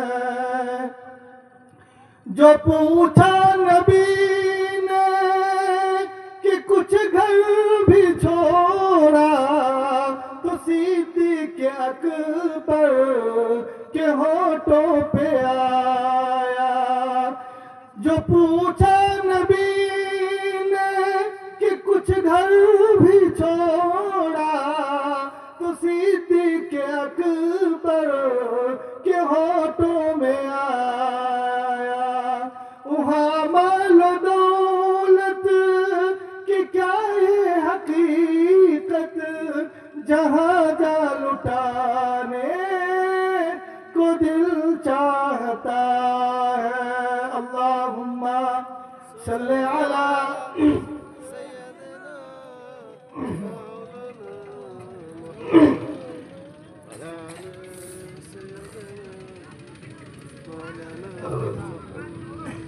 প্রিয় ভাইরা আমার, আর অল্প কিছুক্ষণ বলে ইনশাআল্লাহ শেষ করে দেব। যেহেতু আপনাদেরও কষ্ট হচ্ছে, শীতের রাত্রি, মানুষও কম বলছেন। আল্লাহ তাআলা যাই দিক মানুষ দেখবেন না করে দিক। আমি আছি মানে আমার হেদায়েতের জন্য বসিয়েছেন আল্লাহ তাআলা। মানুষ যার নসিবে নাই সেখানে আসতে পারবে না, যার নসিবে আছে সে এখানে এসেছে। অনেক মানুষও বলছি রাস্তাঘাটে আছে, ঘুমিয়ে আছে, তাদের নসিবে এই সবটা হচ্ছে না, আপনার আমল নামায় তো হচ্ছে। যতক্ষণ কোরআনের তাফসীর শুনবেন ততক্ষণ আপনার আমল নামায় সব লেখা হতে থাকবে। আমার কষ্ট হচ্ছে, অবশ্যই বলতে কষ্ট হচ্ছে, কিন্তু আপনাদের কাছে যদি একটু কোরআনের তাফসীর শোনায়, এর জরিয়ায় যদি আমার আখিরাতের জরিয়া বানে, এটাই চাই, আর কিছু চাই না। তো আমার ভাইরা, আল্লাহ রাব্বুল আলামিনের পরে আয়াতে কি বলেন শুনুন। রব্বুল আলামিন সূরা মুলকের 6 নম্বর আয়াতে বললেন, ওয়ালিল্লাযীনা কাফারু বিরাব্বিহিম আযাবু জাহান্নাম ওয়া বিইসাল মাসীর। যারা অস্বীকার করেছে তাদের রবকে, যারা অস্বীকার করেছে খালিক আল্লাহ তাআলাকে, যারা অস্বীকার করেছে রব হিসাবে আল্লাহ সুবহানাহু ওয়া তাআলাকে, আল্লাহ তাআলা বলেন যারা কোরআনের আদর্শকে মানে নাই, যারা কোরআনকে অপমান করেছে, যারা রাসূলের আদর্শকে মানে নাই, যারা রাসূলের আদর্শকে অপমান করেছে, যারা আল্লাহ রাসূল সাল্লাল্লাহু আলাইহি ওয়াসাল্লামের উত্তরসূরি উলামাদের শানে বেয়াদবি করেছে, যারা উলামাদেরকে জেলে নিয়েছে, যারা উলামাদের বিরুদ্ধাচরণ করেছে, ইসলামের ক্ষতি সাধন করেছে, আল্লাহ রাব্বুল আলামিন বলেন যারা খালিক মালিক আল্লাহ তাআলাকে অস্বীকার করেছে, নিশ্চয় আল্লাহ রাব্বুল আলামিন বলেন আমি রব, আমি খালিক, আমি মালিক, তাদের জন্য জাহান্নামের আগুনকে, জাহান্নামকে সৃষ্টি করে রেখেছি। আর ওই জাহান্নাম কেমন হবে? অবিসাল মসির, জাহান্নাম অত্যন্ত নিকৃষ্ট জায়গা। জাহান্নামের সর্বনিম্ন যে শাস্তি হাদিস পাকের মধ্যে এসেছে, একটি আগুনের জুতা পরিয়ে দেওয়া হবে। জাহান্নামের সবথেকে নিম্ন পর্যায়ের যে শাস্তি, একটি আগুনের জুতো শুধু তার পায়ে পরিয়ে দেওয়া হবে, আর ওই আগুনের জুতোর তাপে তার মাথার ঘিলু পর্যন্ত টকবক করে ফুটতে থাকবে। প্রিয় বন্ধু আমার, জাহান্নাম বড় ভয়ঙ্কর, জাহান্নাম বড় ভয়ঙ্কর। জাহান্নামের মধ্যে জাহান্নামকে যখন কিয়ামতের ময়দানে 70,000 ফেরেশতা জিঞ্জির দিয়ে বেঁধে রাখার চেষ্টা করবে, তবুও জাহান্নাম যেন একটু চিৎকার মারতে থাকবে আর বলতে থাকবে আমার জাহান্নাম আমার পেটে যারা আসবে আল্লাহ তাদেরকে আপনি তাড়াতাড়ি দিতে থাকেন। জাহান্নামকে ধরে রাখতে পারবেন না 70,000 ফেরেশতা। তীব্র হুঙ্কার ছাড়তে থাকবে। প্রিয় বন্ধু আমার, সেদিন কিন্তু আল্লাহ রাব্বুল আলামিন একটা পানি দিয়ে ওই জাহান্নামকে শান্ত করাবে। ওই পানিটা হলো আপনার আমার চোখের পানি, যেটা রাতের অন্ধকারে আল্লাহর ভয়ে তাহাজ্জুদের নামাজ পড়ে অন্য সময় আল্লাহকে খুশি করার জন্য, গুনাহ থেকে মাপ চাওয়ার জন্য চোখের পানি ছেড়ে দিয়েছিলাম। ওই পানিটা যখন জাহান্নামের দিকে ছিটিয়ে দেবে, জাহান্নাম তখন দূরে সরে যাবে। প্রিয় ভাইরা আমার, জাহান্নামের ভয়ের কথা আল্লাহ তাআলা পরে আয়াতে বললেন, ইদা উলকু ফিহা সামিউ লাহা শাহীকা ওয়া হিয়া তাফুর। আল্লাহ তাআলা বলেন, ইদা উলকু ফিহা, যেমন ভাবে আপনার আগুন জ্বলছে, ওই আগুনের মধ্যে আপনি একটু কেরোসিন ছিটিয়ে দেন, দপ করে যেমন জ্বলে উঠে, পেট্রোল ছিটিয়ে দেন, দপ করে যেমন জ্বলে উঠে, জাহান্নামের মধ্যে যখন জাহান্নামী বান্দাগুলোকে ফেলা হবে, এই আগুন যেমন দপ করে দপ দপ করে হাও করে জ্বলে উঠতে থাকে। জাহান্নামের সেদিন জাহান্নামীদেরকে যখন নিক্ষেপ করা হবে, বিকট চিৎকার দিতে থাকবে, আর যেন মনে হবে তাকাদু তামাইয়াজু মিনাল গায়ব, যেন মনে হবে জাহান্নাম রাগে রাগাক্রান্ত হয়ে ক্রোধে ফেটে পড়ছে। আল্লাহ তাআলা জন্য বলেন, তাকাদু তামাইয়াজু মিনাল গায়ব। এরপরে আল্লাহ তাআলা বলেন, আমার বান্দারা কোরআনের তরজমা যদি শোনো, কোরআনের তরজমা যদি শুনো, তাফসীর যদি শুনো, তোমাদের অন্তরটা ইনশাআল্লাহ গলে যাবে। ইনশাআল্লাহ কোরআনের তাফসীর, কোরআনের তরজমার মাধ্যম দিয়ে, কোরআনের আয়াতের মাধ্যম দিয়ে আল্লাহ রাব্বুল আলামিনের রাসূল সাল্লাল্লাহু আলাইহি ওয়াসাল্লাম উম্মতে মুসলিমাকে ঠিক করেছিল। এই কোরআন নিয়ে তো আল্লাহ তাআলা সারা বিশ্বের মানব জাতিকে, যে সময় মানব জাতি অন্ধকারে লিপ্ত ছিল, তাকে পূর্ণময় জীবনে দান করেছিল। প্রিয় বন্ধু আমার, আল্লাহ রাব্বুল আলামিন বলেন, কুল্লামা উলকিয়া ফিহা ফাওজুন সাআলাহুম খাযানাতুহা আলাম ইয়াতিকুম নাযীর। আল্লাহ রাব্বুল আলামিনের এই আয়াতটি বড় ভয়ঙ্কর বান্দা আমার। আল্লাহ রাব্বুল আলামিনের এই আয়াতে বলেন, আল্লাহ তাআলা যখন যখন জাহান্নামীদেরকে ধরে ধরে জাহান্নামের মধ্যে ফেলা হবে, জাহান্নামের দারোগা মালিক, জাহান্নামের দারোগা তখন জিজ্ঞাসা করবে, তোমাদের কাছে কি কোনো সতর্ককারী যায়নি? আলাম ইয়াতিকুম নাযীর, তোমাদের কাছে কেউ কি সতর্ককারী যায়নি, যে তোমাদেরকে কি সতর্ক করেনি?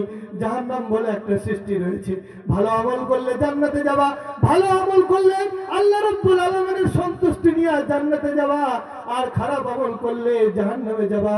এই সতর্ক বাণী নিয়ে কি তোমার কাছে কেউ যায়নি? তখন তারা যে উত্তরটা দেবে, আফসোস করে বলতে থাকবে, তারা বলবে, ক্বালু বালা ক্বাদ জাআনা নাযীর। তারা সমস্যায় যখন বলবে, আল্লাহ আমাদের কাছে সতর্ককারী এসেছিল, আমাদের কাছে উলামায়ে দ্বীনরা এসেছিল, আমাদের কাছে হাফেজে কোরআন আলেমে দ্বীনরা এসেছিল, আমাদের কাছে হাফেজে কোরআন আলেমে দ্বীনরা এসেছিল, মুফাসসিরিনরা এসেছিল, তারা আমাদের কাছে কোরআনের কথা বলেছে, সতর্ক করেছেন নফসের খায়সাত থেকে বেঁচে থাকার জন্য, গুনাহ থেকে বেঁচে থাকার জন্য তারা আমাদেরকে দাওয়াত দিয়েছিল। কিন্তু আমরা তাদের এই দাওয়াতকে গ্রহণ করি নাই, কিন্তু আমরা তাদের এই দাওয়াতকে কবুল করি নাই, বরং আমরা অস্বীকার করছি। ক্বালু বালা ক্বাদ জাআনা নাযীর, আমাদের কাছে অবশ্যই অবশ্যই আমাদের কাছে সতর্ককারী এসেছিল, কিন্তু ফাকাযযাবনা ওয়া কুল্লা মা নাযালাল্লাহু মিন শাই। আর আমরা বলেছিলাম, আমরা তাদেরকে মিথ্যারোপ করেছিলাম, আমরা অস্বীকার করেছিলাম, আমরা অস্বীকার করে বলেছিলাম আমাদের কাছে কিছুই অবতীর্ণ হয়নি, আমরা কোরআনের কথা মানি না, আমরা উলামাদের কথা মানি না, আমরা উলামাদের গীবতি করব, আমরা হাফেজদের গীবতি করব, আমরা মসজিদের ইমাম সাহেবদের গীবত করব, আমরা ভালো পথে আসবো না। আমাদেরকে তারা ডেকেছিল, কিন্তু আমরা আসি নাই। এরপরে বলছেন আল্লাহ তাআলা, ইন আনতুম ইল্লা ফি দালালিল কাবীর, অবশ্যই তারা বড় থেকে বড় পথভ্রষ্টতার মধ্যে রয়েছে। বান্দা, আমার জীবনটা কোরআনমুখী করতে হবে, কোরআন বিদ্বেষী করা যাবে না। এরপরে ওই জাহান্নামে ফেলা অবস্থায়, তারা তখন জাহান্নামে ফেলা অবস্থায় বলতে থাকবে, ওয়াকালু লাউ কুন্না নাসমাউ আও না'কিলু মা কুন্না ফি আসহাবিস সাঈদ। উলামারা ডেকেছিল, ইমাম সাহেব মসজিদে ডেকেছিল, মসজিদ 5 বার করে ডেকেছিল, কিন্তু আমি ওই ডাকে সাড়া দিই নাই। হায় আফসোস, যদি আমি তাদের ডাকে সাড়া দিয়ে নামাজি হয়ে যেতাম, যদি তাদের ডাকে সাড়া দিয়ে রোজা রাখতাম, যদি তাদের ডাকে সাড়া দিয়ে তাদের সঙ্গে মহব্বত করতাম, তাদের মহব্বত করে তাদের মতো জীবনটা যদি গঠন করতাম, তাহলে আজকে আমাদের এই জাহান্নামের অধিবাসী হতে হবে না। কোরআনের কথা ভাই, কোরআনের কথা, কোরআন যা বলছে সত্য। জাহান্নামের সাথে আফসোস করে বলতে থাকবেন, এই কথাটা বলবেন, ক্বালু লাউ কুন্না নাসমাউ, যদি আমরা শুনতাম, আও না'কিলু, যদি বুঝতাম, মা কুন্না ফি আসহাবিস সাঈদ, তাহলে জাহান্নামের অধিবাসী আমরা হতাম না। তারা নিজেদের গুনাহের কথা স্বীকার করবে আর বলবে, ফা'তারাফু বিদামবিহিম ফাসুহকাল লিআসহাবিস সাঈদ। তারা নিজেদের গুনাহকে স্বীকার করবে আর নিজেরা আফসোস করবে। আল্লাহ বলবেন, তারা কতই না ধ্বংসশীল, তারা কতই না বদতরিন, যারা জাহান্নামের অধিবাসী হয়ে যাবে। প্রিয় বন্ধু আমার, এই আয়াতগুলো পড়েও যদি, এই আয়াতের অর্থ শুনেও যদি আমার অন্তরটা না গলে, আমার অন্তরটা যদি আল্লাহ তাআলা রাসূলের মুখী হয় না হয়, তাহলে কিন্তু আর আপনাকে কেউ হেদায়েতের রাস্তায় আনতে পারবে না। আপনার হেদায়েত আপনাকে চেয়ে নিতে হবে। আল্লাহ রাসূল সাল্লাল্লাহু তাআলা আলাইহি ওয়াসাল্লাম, স্বয়ং আল্লাহ রাসূল নিজের চাচা আবু তালেবকে ইসলামে আনতে পারে নাই। মৃত্যু পথযাত্রী, বড় করুণ ঘটনা। আবু তালেব মৃত্যু পথযাত্রী, আল্লাহর রাসূল পাশে বসে বসে চাচাকে বলছেন, চাচা একটি বারের জন্য কালেমা লা ইলাহা ইল্লাল্লাহ একটি বার আপনি পাঠ করুন, আমি আল্লাহর কাছে বাদ বাকিটা বুঝে নেব। চাচার কথা, চাচার কাছে ভাতিজাই করুণ নিবেদন করছে। ওই ভাতিজা কত কষ্ট করে, চাচা কত কষ্ট করেছে। আপনার আবু তালেব জীবনের সারা জীবনটা আমার নবী জনাব মুহাম্মদ রাসূলুল্লাহকে হেফাজত করেছে কাফের বেঈমান মুশরিকদের থেকে। তখন আল্লাহ রাব্বুল আলামিন, রাসূল কাঁদছেন আমার রাসূল কেঁদে কেঁদে বলছে, আল্লাহ এই চাচার কারণেই তো আজকে আপনার ইসলামের অনেক কিছু আমি করতে পেরেছি, যা কিছু করেছি এই চাচার সহযোগিতাই তো করেছি। আল্লাহ আপনি আমার এই চাচার একটিবারের জন্য হেদায়েত দেন। আল্লাহ রাব্বুল আলামিনের পক্ষ থেকে ধমকি স্বরূপ আয়াত আসলেন যে, ইন্নাকা লা তাহদি মান আহবাবতা ওয়ালাকিন্নাল্লাহ ইয়াহদি মান ইয়াশা। হে নবী, আপনি কাউকে হেদায়েতের রাস্তায় আনতে পারেন না। হেদায়েত দেওয়ার মালিক আমি, খালিক আমি, মালিক আমি, রব আল্লাহ সুবহানাহু ওয়া তাআলা। তবে হ্যাঁ, অন্য হাদিস দ্বারা, আয়াত দ্বারা বোঝা যায়, বান্দা যখন হেদায়েত চায় আল্লাহর কাছে কেঁদে কেঁদে বলে, আল্লাহ অনেক তো গুনাহ হয়ে গিয়েছে, আল্লাহ অনেক তো পাপ করে ফেলেছি, আল্লাহ তুমি আমারে ক্ষমা করে দাও, আল্লাহ আর করবো না কোনোদিন গুনাহ, আল্লাহ তুমি আমারে ক্ষমা করে দাও। আপনি ছাড়া আমার কে রব আছে, আপনি ছাড়া আমার কে মালিক আছে, আপনি ছাড়া আমার কে খালিক আছে, আল্লাহ তুমি আমাকে ক্ষমা করে দাও। 100 জন ব্যক্তিকে হত্যাকারী বনি ইসরাইলকে যদি আল্লাহ রাব্বুল আলামিন ক্ষমা করতে পারেন, আমরা তো অত মানুষকে হত্যা করি নাই, হয়তো গুনাহ হয়েছে, কিন্তু আমার আল্লাহ বড় ক্ষমাশীল, আল্লাহ বড় রহমান, আল্লাহ বড় রহিম। তিনি নিজের নামে একটা সূরা দিলেন, সূরা রহমান। বান্দা বুঝা দিলেন, তুমি আল্লাহর পথে এসো, আল্লাহর কাছে চাও, আমি আল্লাহ রাব্বুল আলামিন তোমাকে ক্ষমা করে দেবো। চলে বলি সুবহানাল্লাহ। আমাদের জন্য রাস্তা খোলা আছে, কিন্তু আমরা সেই রাস্তায় আসতে পারছি না। প্রিয় বন্ধু আমার, পবিত্র কোরআনুল কারীমের সূরা মুলকের পক্ষে একটি আমি পবিত্র কোরআনুল কারীমের সূরা মুলকের আয়াত পড়েছিলাম, একটি হাদিস পড়েছিলাম। ওই হাদিসের তরজমা করি নাই, ইনশাআল্লাহ ওই হাদিসের তরজমার দিকে আসবো। কিন্তু তার পূর্বে ভাই আমার একটু কয়েকটি কথা বলি, মনোযোগ দিয়ে শুনেন। একদিন আপনাকে আমাকে প্রত্যেকে দুনিয়ার বুক ছাড়তে হবে কি হবে না? ছাড়তে হবে তো? ছেড়ে যাওয়ার আগে আমল করে যাবো কিছু ইনশাআল্লাহ। ওই একটি হাদিস বলেছিলাম, মনে আছে কি জানি না, ইদা মাতাল ইনসান ইনকাতা আনহু আমালুহু ইল্লা মিন সালাস, ইল্লা মিন সাদাকাতিন জারিয়া আও ওয়ালাদিন সালিহিন ইয়াদউ লাহু ওয়া ইলমিন ইনতাফাউ বিহি। বিভিন্ন রিওয়ায়াতের শব্দের মধ্যে একটু আছে, অন্য চেঞ্জিং আছে। তো কথা হচ্ছে কি, ওই যে আছে সাদকায়ে জারিয়া। সাদকায়ে জারিয়া কি এটা বলবো আমি, বলে আমার এই এই সূরা মুলকের কথা বলে আমার বক্তব্য এখানে ইতি টানবো ইনশাআল্লাহ। সাদকায়ে জারিয়া কি? সাদকায়ে জারিয়া ওই আমল, ওই সাদকা, যে সাদকার মাধ্যম দিয়ে আপনার মৃত্যুর পরে আপনার কবরে, আপনার হাসরে আপনার আমল নামাতে সওয়াব উঠতে থাকবে। জোরে বলি সুবহানাল্লাহ। যখন মানুষ মারা যাবে না বন্ধু আমার, তখন কোনো আমল কাজে আসবে না, কোনো আমল কাজে আসবে না, সমস্ত আমল বন্ধ। সেদিন আপনি আমল করতে পারবেন না। আমল যেগুলো যাবে, কাজে আসবে যেগুলো, সেগুলো হচ্ছে কি আপনার মৃত্যুর পরে আপনি যে সাদকায়ে জারিয়া করে যাবেন, সুসন্তান রেখে যাবেন, সেগুলো কাজে আসবে। প্রিয় বন্ধু আমার, করুণ একটি ঘটনা শোনাবো, চোখ থেকে পানি চলে আসবে, এত করুণ ঘটনা। একজন বড় দানি ছিল ইরাকের বুকে, বিরাট বড় দানি, বিরাট দানি বলছি, বিরাট বড় ধনী, অর্থশালী, বিরাট অর্থশালী, লক্ষ লক্ষ টাকার মালিক। আল্লাহ তাআলা তাকে প্রচুর অর্থ দিয়েছিল, কিন্তু ওই ব্যক্তিটি অত্যন্ত কঞ্জুস ছিল। কঞ্জুস মানে বোঝেন তো? কৃপণ। কঞ্জুস মানে কৃপণ। এই কৃপণ ব্যক্তি ছিল। ওই কৃপণ ব্যক্তি আপনার কথা হচ্ছে কি কোনো দিন কোনো সময় কখনো আল্লাহর রাস্তায় দান করতেন না, এতটুকু টাকা দান করবেন না, অত্যন্ত কৃপণ।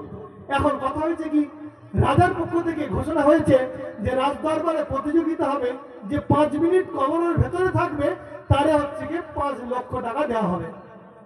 আর এই টাকার পিপাসু কঞ্জুস, এত টাকা থাকতে ও কি করেছে, ওই টাকার লোভে বাড়িয়ে পড়েছে। রাস্তায় যাচ্ছে যাচ্ছে, যেতে যেতে একটা ফকির, দুর্ভিক্ষ, খুবই গরিব মানুষ, ভিক্ষুক, যেতে যেতে আপনার ওই ব্যক্তি আসছে, দেখছে, দেখে কাছে এসে বলছে, বাবা তোমাকে তো দেখে মনে হচ্ছে তুমি অনেক ধনী, তোমাকে আল্লাহ তাআলা অনেক কিছু দিয়েছেন, তোমার জামার পোশাক আশাক দেখে বোঝা যাচ্ছে, বাবা একটু কিছু দেবে, আল্লাহর রাস্তায় একটু, আমি 3 দিন ধরে খাই নাই বাবা, একটু কিছু দাও না বাবা। তখন ওই ব্যক্তিটি এতটা কঞ্জুস যে ওই ব্যক্তিটি ও রাস্তায় আসার সময় বেশি কিছু খায়নি, ছোলা ভাজা কিনেছিল, ওই ছোলা ভাজা খাচ্ছে, ছোলার খোসাটা ঠোঙায় ভিগে পলিথিনের ভিতরে রাখছে। তো ওই ব্যক্তিকে বলছে, আমার কাছে তো তেমন কিছু নাই, এই নিয়ে এই ছোলার খোসা খোসা কি আছে এই নিয়ে তুই খা। তো ও নেওয়ার পরে বলছে, হাই আল্লাহ, এ তো আমার থেকে বড় ভিক্ষুক। ও চিন্তায় পড়ে গেছে, আল্লাহ 3 দিন পরে একজনের সঙ্গে যা হাতটা পাতলাম তার কাছ থেকেও কিছু পেলাম না।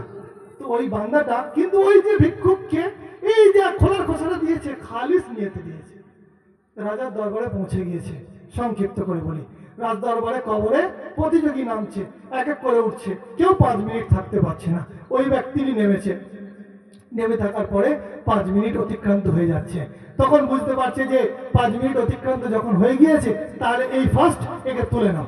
তখন ওকে উঠিয়েছে, উঠিয়ে নেওয়ার পরে সবাই তো হইল্লাস করছে যে জয়লাভ করেছে, প্রথম স্থান অধিকার করেছে, 5 লক্ষ টাকা পাবে।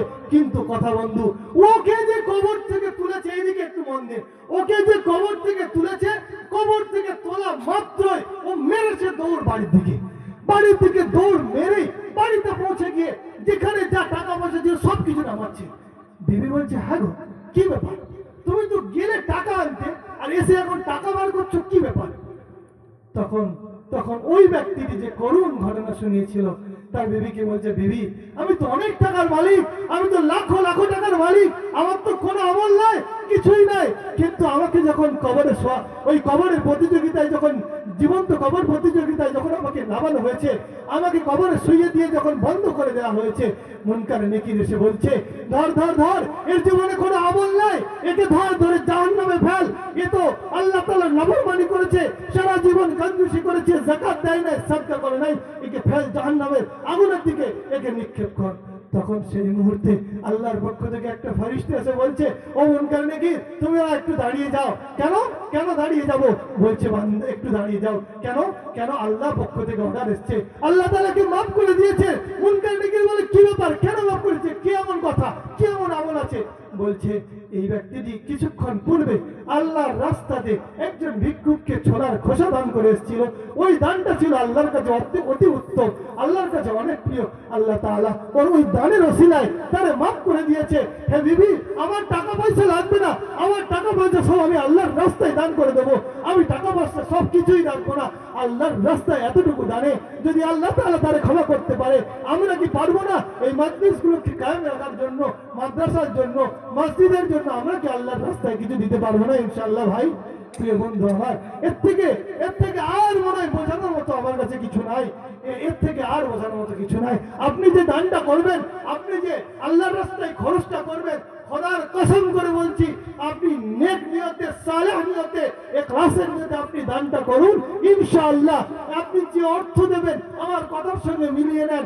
আপনি আজকে এই জায়গায় দাঁড়িয়ে আপনি 10,000 টাকা দিয়ে যান, ইনশাআল্লাহ আপনার এক মাসের মধ্যে 10,000 কেন, আল্লাহ তাআলার কোরআনের আয়াতের কথা বলছি, আল্লাহ তাআলা বলছেন উদাহরণ দিয়ে, কোন ব্যক্তি ধান রোপণ করলো, একটি ধান থেকে একটি শীষ উঠলো, ওই শীষ থেকে 5টা ধান হলো, 5টা ধান আবার রোপণ করলো, ওই 5টা ধান থেকে আরো 100 ধান হলো, 100 ধান রোপণ করলো।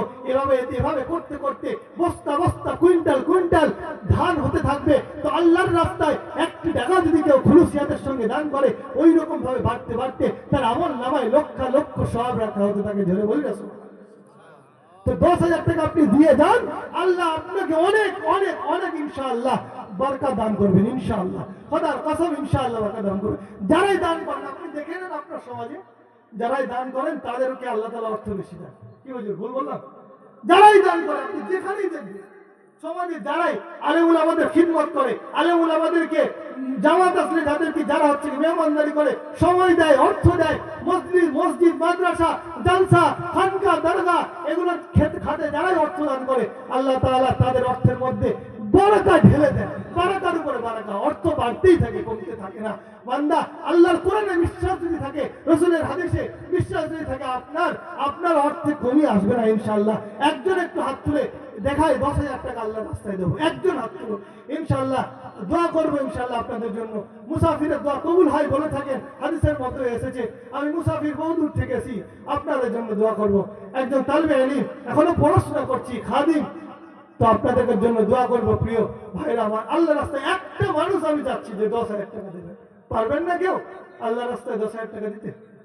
কিসের জন্য? মসজিদের জন্য তো, মসজিদের জন্য তো ভাই, মসজিদের জন্য। তাহলে কত সব পাবেন সাদকায়ে জারিয়া, কিয়ামত পর্যন্ত যত দিন এই মসজিদটা দাঁড়িয়ে থাকবে, আপনার আমলনামায় তত দিন পর্যন্ত সব লেখা হতে থাকবে। জোরে বলি সুবহানাল্লাহ। এর থেকে আর মনে সাদকায়ে জারিয়া কিছু না। মসজিদ মাদ্রাসা এই দু জায়গায় দান করাটা সব থেকে বড় সাদকায়ে জারিয়া। কিয়ামত পর্যন্ত যত মুসল্লি নামাজ পড়বে তত আপনার আমলনামায় সব লেখা হবে। এতটুকু আমলনামা থেকে সব কমবে না, আপনার আমলনামায় তার সব থেকে কোনো কমই হবে না, তার সবও থাকতে থাকবে, আপনার সবও থাকতে থাকবে। একটি ভাই একটু 10,000 টাকা তুলি, সাহস করে তুলি, ইনশাআল্লাহ আল্লাহ তাআলা আপনার রিজিকে বরকত দান করবে। সাহস করে আপনি এখন না দিতে পারেন, 1 মাস পরে দিয়ে, 2 মাস পরে দিয়ে, 3 মাস পরে দিয়ে, কিন্তু নিয়ত তো করেন, ইন্নামাল আমালু বিন্নিয়াত, নিয়তের উপর আল্লাহ তাআলা ফয়সালা দেবেন। আপনি নিয়ত করবেন, আল্লাহ আপনার পকেটে ঢেলে দেবেন। আপনার অর্থ আপনি চিন্তা করছেন? নারায়ে তাকবীর,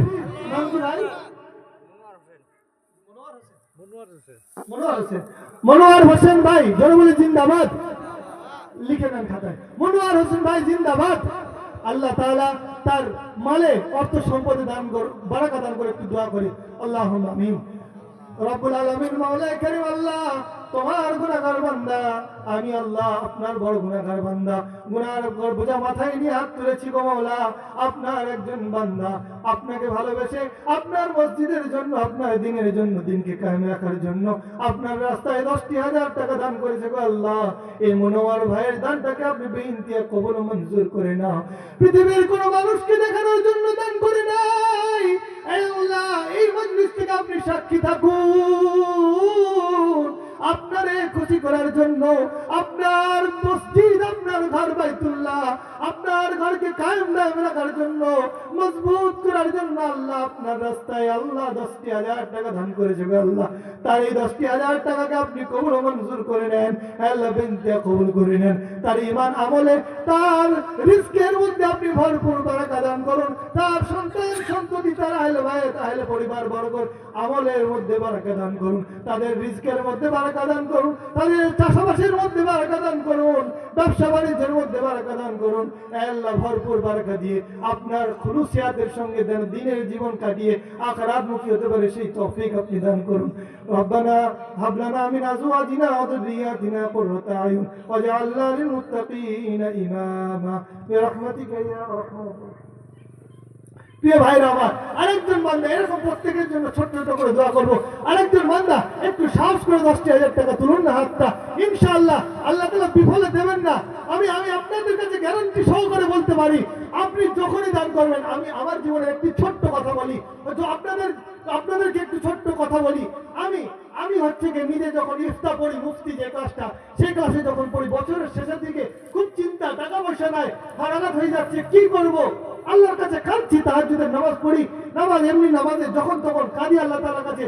আল্লাহ তাআলা ওই যে কোরআনের একটি আয়াত আছে, আমাদের উলামারা জানবেন, ওমান ইয়াত্তাকিল্লাহা ইয়াজআল লাহু মাখরাজা, যে ব্যক্তি আল্লাহকে ভয় করবে আল্লাহ তাআলা তার রাস্তা খুলে দেবেন। জোরে বলি সুবহানাল্লাহ। তো আমি কি করতাম, খুব দোয়া করতাম যে আমার একটা যদি মসজিদে তারাবি ঠিক হয়ে যায়, তাহলে তারাবি পড়ালে কিছু টাকা আসবে, বা কোনো জায়গায় যদি ইমামতি পেয়ে যায়, বা কোনো যদি মাদ্রাসার শিক্ষক হয়ে যায়, রমজানের কালেকশন করে দেবো, কিছু অর্থ আসবে। তো খুব দোয়া করছি।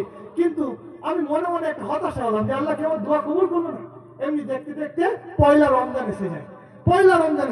তখন হতাশ হয়ে গেলাম যে আর হয়তো মনে হচ্ছে এখন রমজান মাসে আর নিয়োগ নেবে না কোনো মসজিদ, কোনো মাদ্রাসা। কিন্তু আল্লাহর কি শুকর, 13টা রমজান না 14টা রমজানে আমি হচ্ছে গিয়ে জুমার দিন, জুমার নামাজ পড়েছে, বাড়িতে সবে শুয়েছি, মোবাইলটা হাতে নিয়েছি। আমার একটা বন্ধু ফোন করে বলে, মুফতি সাহেব আপনি হচ্ছে গিয়ে একটা মসজিদে তারাবির জন্য যাবেন, 13 দিন 14 দিন একটা ইমাম সাহেব পড়িয়েছেন, উনি অন্য জায়গায় যাবেন, আপনি একটু আসুন এখানে। তা আমি গেলাম, রাজি হয়ে গেলাম। আব্বা বলছে যে না, বাড়িতে এখন এখানে আমার মসজিদে তারাবি কে পড়াবে, আমার যখন তখন শরীর অসুস্থ হয়। আমি বলছি যে আল্লাহর নাম করে বেরিয়ে যাই, ইনশাআল্লাহ সব দিক থেকে ঠিক থাকবে। বেরিয়ে গেলাম, বাড়ি থেকে প্রায় 60 কিলোমিটার দূরে। ওখানে পৌঁছে গিয়ে পরিস্থিতি দেখলাম সবকিছু ঠিক আছে, নামাজ তারাবি শুরু করলাম। আল্লাহর কি শুকুর, দেখুন 12 থেকে 13 দিন তারাবি পড়িয়েছি, ঈদের নামাজ পড়িয়েছি। আল্লাহ তাআলা আমাকে ওইখানে 12 থেকে 13 দিন তারাবি পড়িয়েছি, মাত্র ঈদের নামাজ পড়ালাম, 15 থেকে 18 হাজার টাকার মতো ওখানে হয়েছিল। জোরে বলি শুধু আল্লাহ তাআলার কাছে দোয়া করেছি। আর সূরা ইয়াসিন পড়তাম। সূরা ইয়াসিন পড়ুন, দোয়া করুন, আল্লাহ দেবেন, কথা দিয়েছেন। আল্লাহ চাই আমার বান্দা আমার কাছে চাক। আল্লাহ এমন সত্তা, এমন জাত, বান্দা চাইলে খুশি হয়, বান্দা না চাইলে আল্লাহ নারাজ হয়।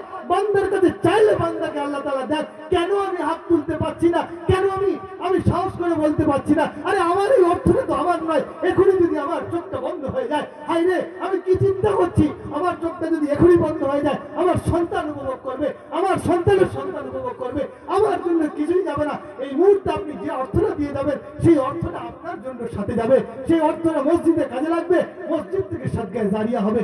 এর থেকে আর বড় উদাহরণ কি হতে পারে? আমি যেটা হচ্ছে আমার এগুলো কিছুই আমার নয়। একটু আল্লাহর রাস্তায় সাহস করে হাতটা তুলুন, ইনশাআল্লাহ আল্লাহ তাআলা আপনার বারাকাত দেবেন এবং আপনার অর্থে বরকত অবশ্যই হবে। এরপরে শুনুন, ওই রমজান মাসে ওখানে তারাবি পড়ার পরে ওরাই আবার জবরদস্তি আমাকে বললো যে হুজুর এখানে আপনাকে ইমামতি করা লাগবে। কিন্তু আমি তো ইমামতি করবো না, আমার ইচ্ছে হচ্ছে মসজিদে থাকার কোনো ইচ্ছে নাই, মাদ্রাসার শিক্ষকতা করবো, ইলমের খিদমত করবো, তালিমে ইলম তৈরি করবো, দিনের সাদকায়ে জারিয়া তৈরি করে যাব। আমার আসাতিদা একরামদেরও ওটাই নসিহত ছিল যে আপনিও খিদমতে লাগবেন, মসজিদের খিদমতে। অবশ্যই বড় আলা দরজার ওটা খিদমত, মসজিদের ইমামতটাকে ছোট মনে করবেন না। আল্লাহ রাসূল সাহাবীরা, আল্লাহ রাসূল সাল্লাল্লাহু আলাইহি ওয়াসাল্লাম খুদ নিজেই ইমামত করেছেন। আল্লাহ রাসূল সাহাবী আবু বকর, ওমর, উসমান সবাই ইমামত করেছেন। এটা নয় ইলমের খিদমতের জন্য ও লাইনে লেগে যাব। আমি বললাম যে আমি থাকতে পারবো না, আমার মাদ্রাসা ঠিক করতে হবে। বলছে হুজুর যতদিন আপনার মাদ্রাসা ঠিক হয় না ততদিন আপনি এখানে থাকেন। আমি বললাম দুইটা শর্ত আছে আমার।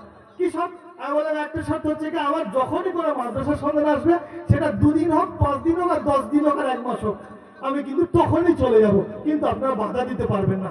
1 নম্বর। 2 নম্বর হচ্ছে কি, আমি কিন্তু এই অল্প মাইনেতে খিদমত করতে পারবো না, আমাকে 15,000 টাকা মাইনে দিতে হবে, তবে আমি খিদমত করবো। ওই গ্রামের বেশিরভাগ শিক্ষিত মানুষ ছিল, চাকরিজীবী ছিল, তারা সকলেই রাজি হয়ে গেল, বলে আপনাকে 15,000 টাকা মাইনে দেবো। 1 মাস ইমামতি করলাম, আল্লাহ তাআলা 15,000 টাকা পাঠিয়ে দিলেন। তো আল্লাহ তাআলাকে ভয় করুন, আল্লাহ তাআলার কাছে চান, আমায় ইয়াত্তাকিল্লাহ ইয়াজআল লাহু মাখরাজা। এর থেকে বড় উদাহরণ কিছু নাই। আল্লাহ নিজেই বলেছেন, আমাকে যে ভয় করবে, আমার কাছে যে চাইবে, আমি বান্দা তাকে অনেক অনেক বেশি দেবো। দেখবেন আপনারা সমাজে ঘুরে ঘুরে দেখবেন, উলামারা খুশহালির সঙ্গে আছেন, আপনারা খুশহালির সঙ্গে আছেন। উলামারা অত্যন্ত খুশহালি জিন্দেগি কাটায়। কেন কাটায়? তাদের মধ্যে আল্লাহর জিকির আছে, তাদের মধ্যে অন্তরে প্রশান্তি এজন্য আছে, তারা আল্লাহর জিকির করে। আল্লাহ কোরআনে বলেছেন যে উযাক্কির ফাইন্না যিকরা তানফাউল মুমিনিন, তোমরা জিকির বেশি বেশি করো, আল্লাহ তাআলা কলবের মধ্যে প্রশান্তি দান করবে। জিকির করতে হবে, আল্লাহর কাছে চাইতে হবে, আল্লাহর কাছে চাওয়া, দোয়াটাও তো জিকির। প্রিয় বন্ধু, আর একজন বান্দা একটু হাতটা তুলুন, 10,000 টাকা। আর একজন আমি চাই 10,000 টাকা। একটু সাহস করে তুলুন না ভাই, সাথী বেড়ে যান না। জান্নাতের সাথী যেমন বেড়ে যায়, একজন একটু সাথী বানেন না ভাই আমার। একা কেন যে আপনি ছাড়ছেন তাকে জান্নাতে? ওই যে একটা গজল আছে না, জান্নাতে আমি একা যাব না গো ভাই, তোমাকেও তো সাথে আমি নিতে চাই।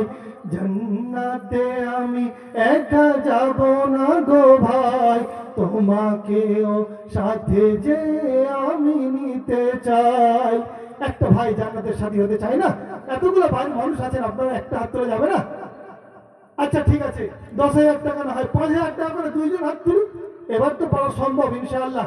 তাহলে 3 জনের সাথী বেড়ে যান, 5,000 করে 2 জন একটু হাত তুলি ভাই। সময় লম্বা হয়ে যাচ্ছে, সভাপতি সাহেব আছেন, দোয়া করবেন। আপনাদের মসজিদ ভাই, আমাদের কিছু না। সভাপতি সাহেব আমাদের, যিনি আমাদের আমন্ত্রিত ওলামা, আমাদের জন্য কি মসজিদ? আপনারাই নামাজ পড়বেন। আপনাদের মসজিদ সুন্দর হবে, আপনারা সাজদা দেবেন, আপনাদের সব, আপনাদের আমল, আপনাদের জন্য অনেক কিছু। আমরা হয়তো সামান্য কিছু পাবো, ছিটে ফোটা পাবো। তো প্রিয় বন্ধু, আপনার মসজিদ, আপনি একটু কাজে হাত লাগান না। 5,000 টাকা করে কি দেওয়া যাবে না 2 জন?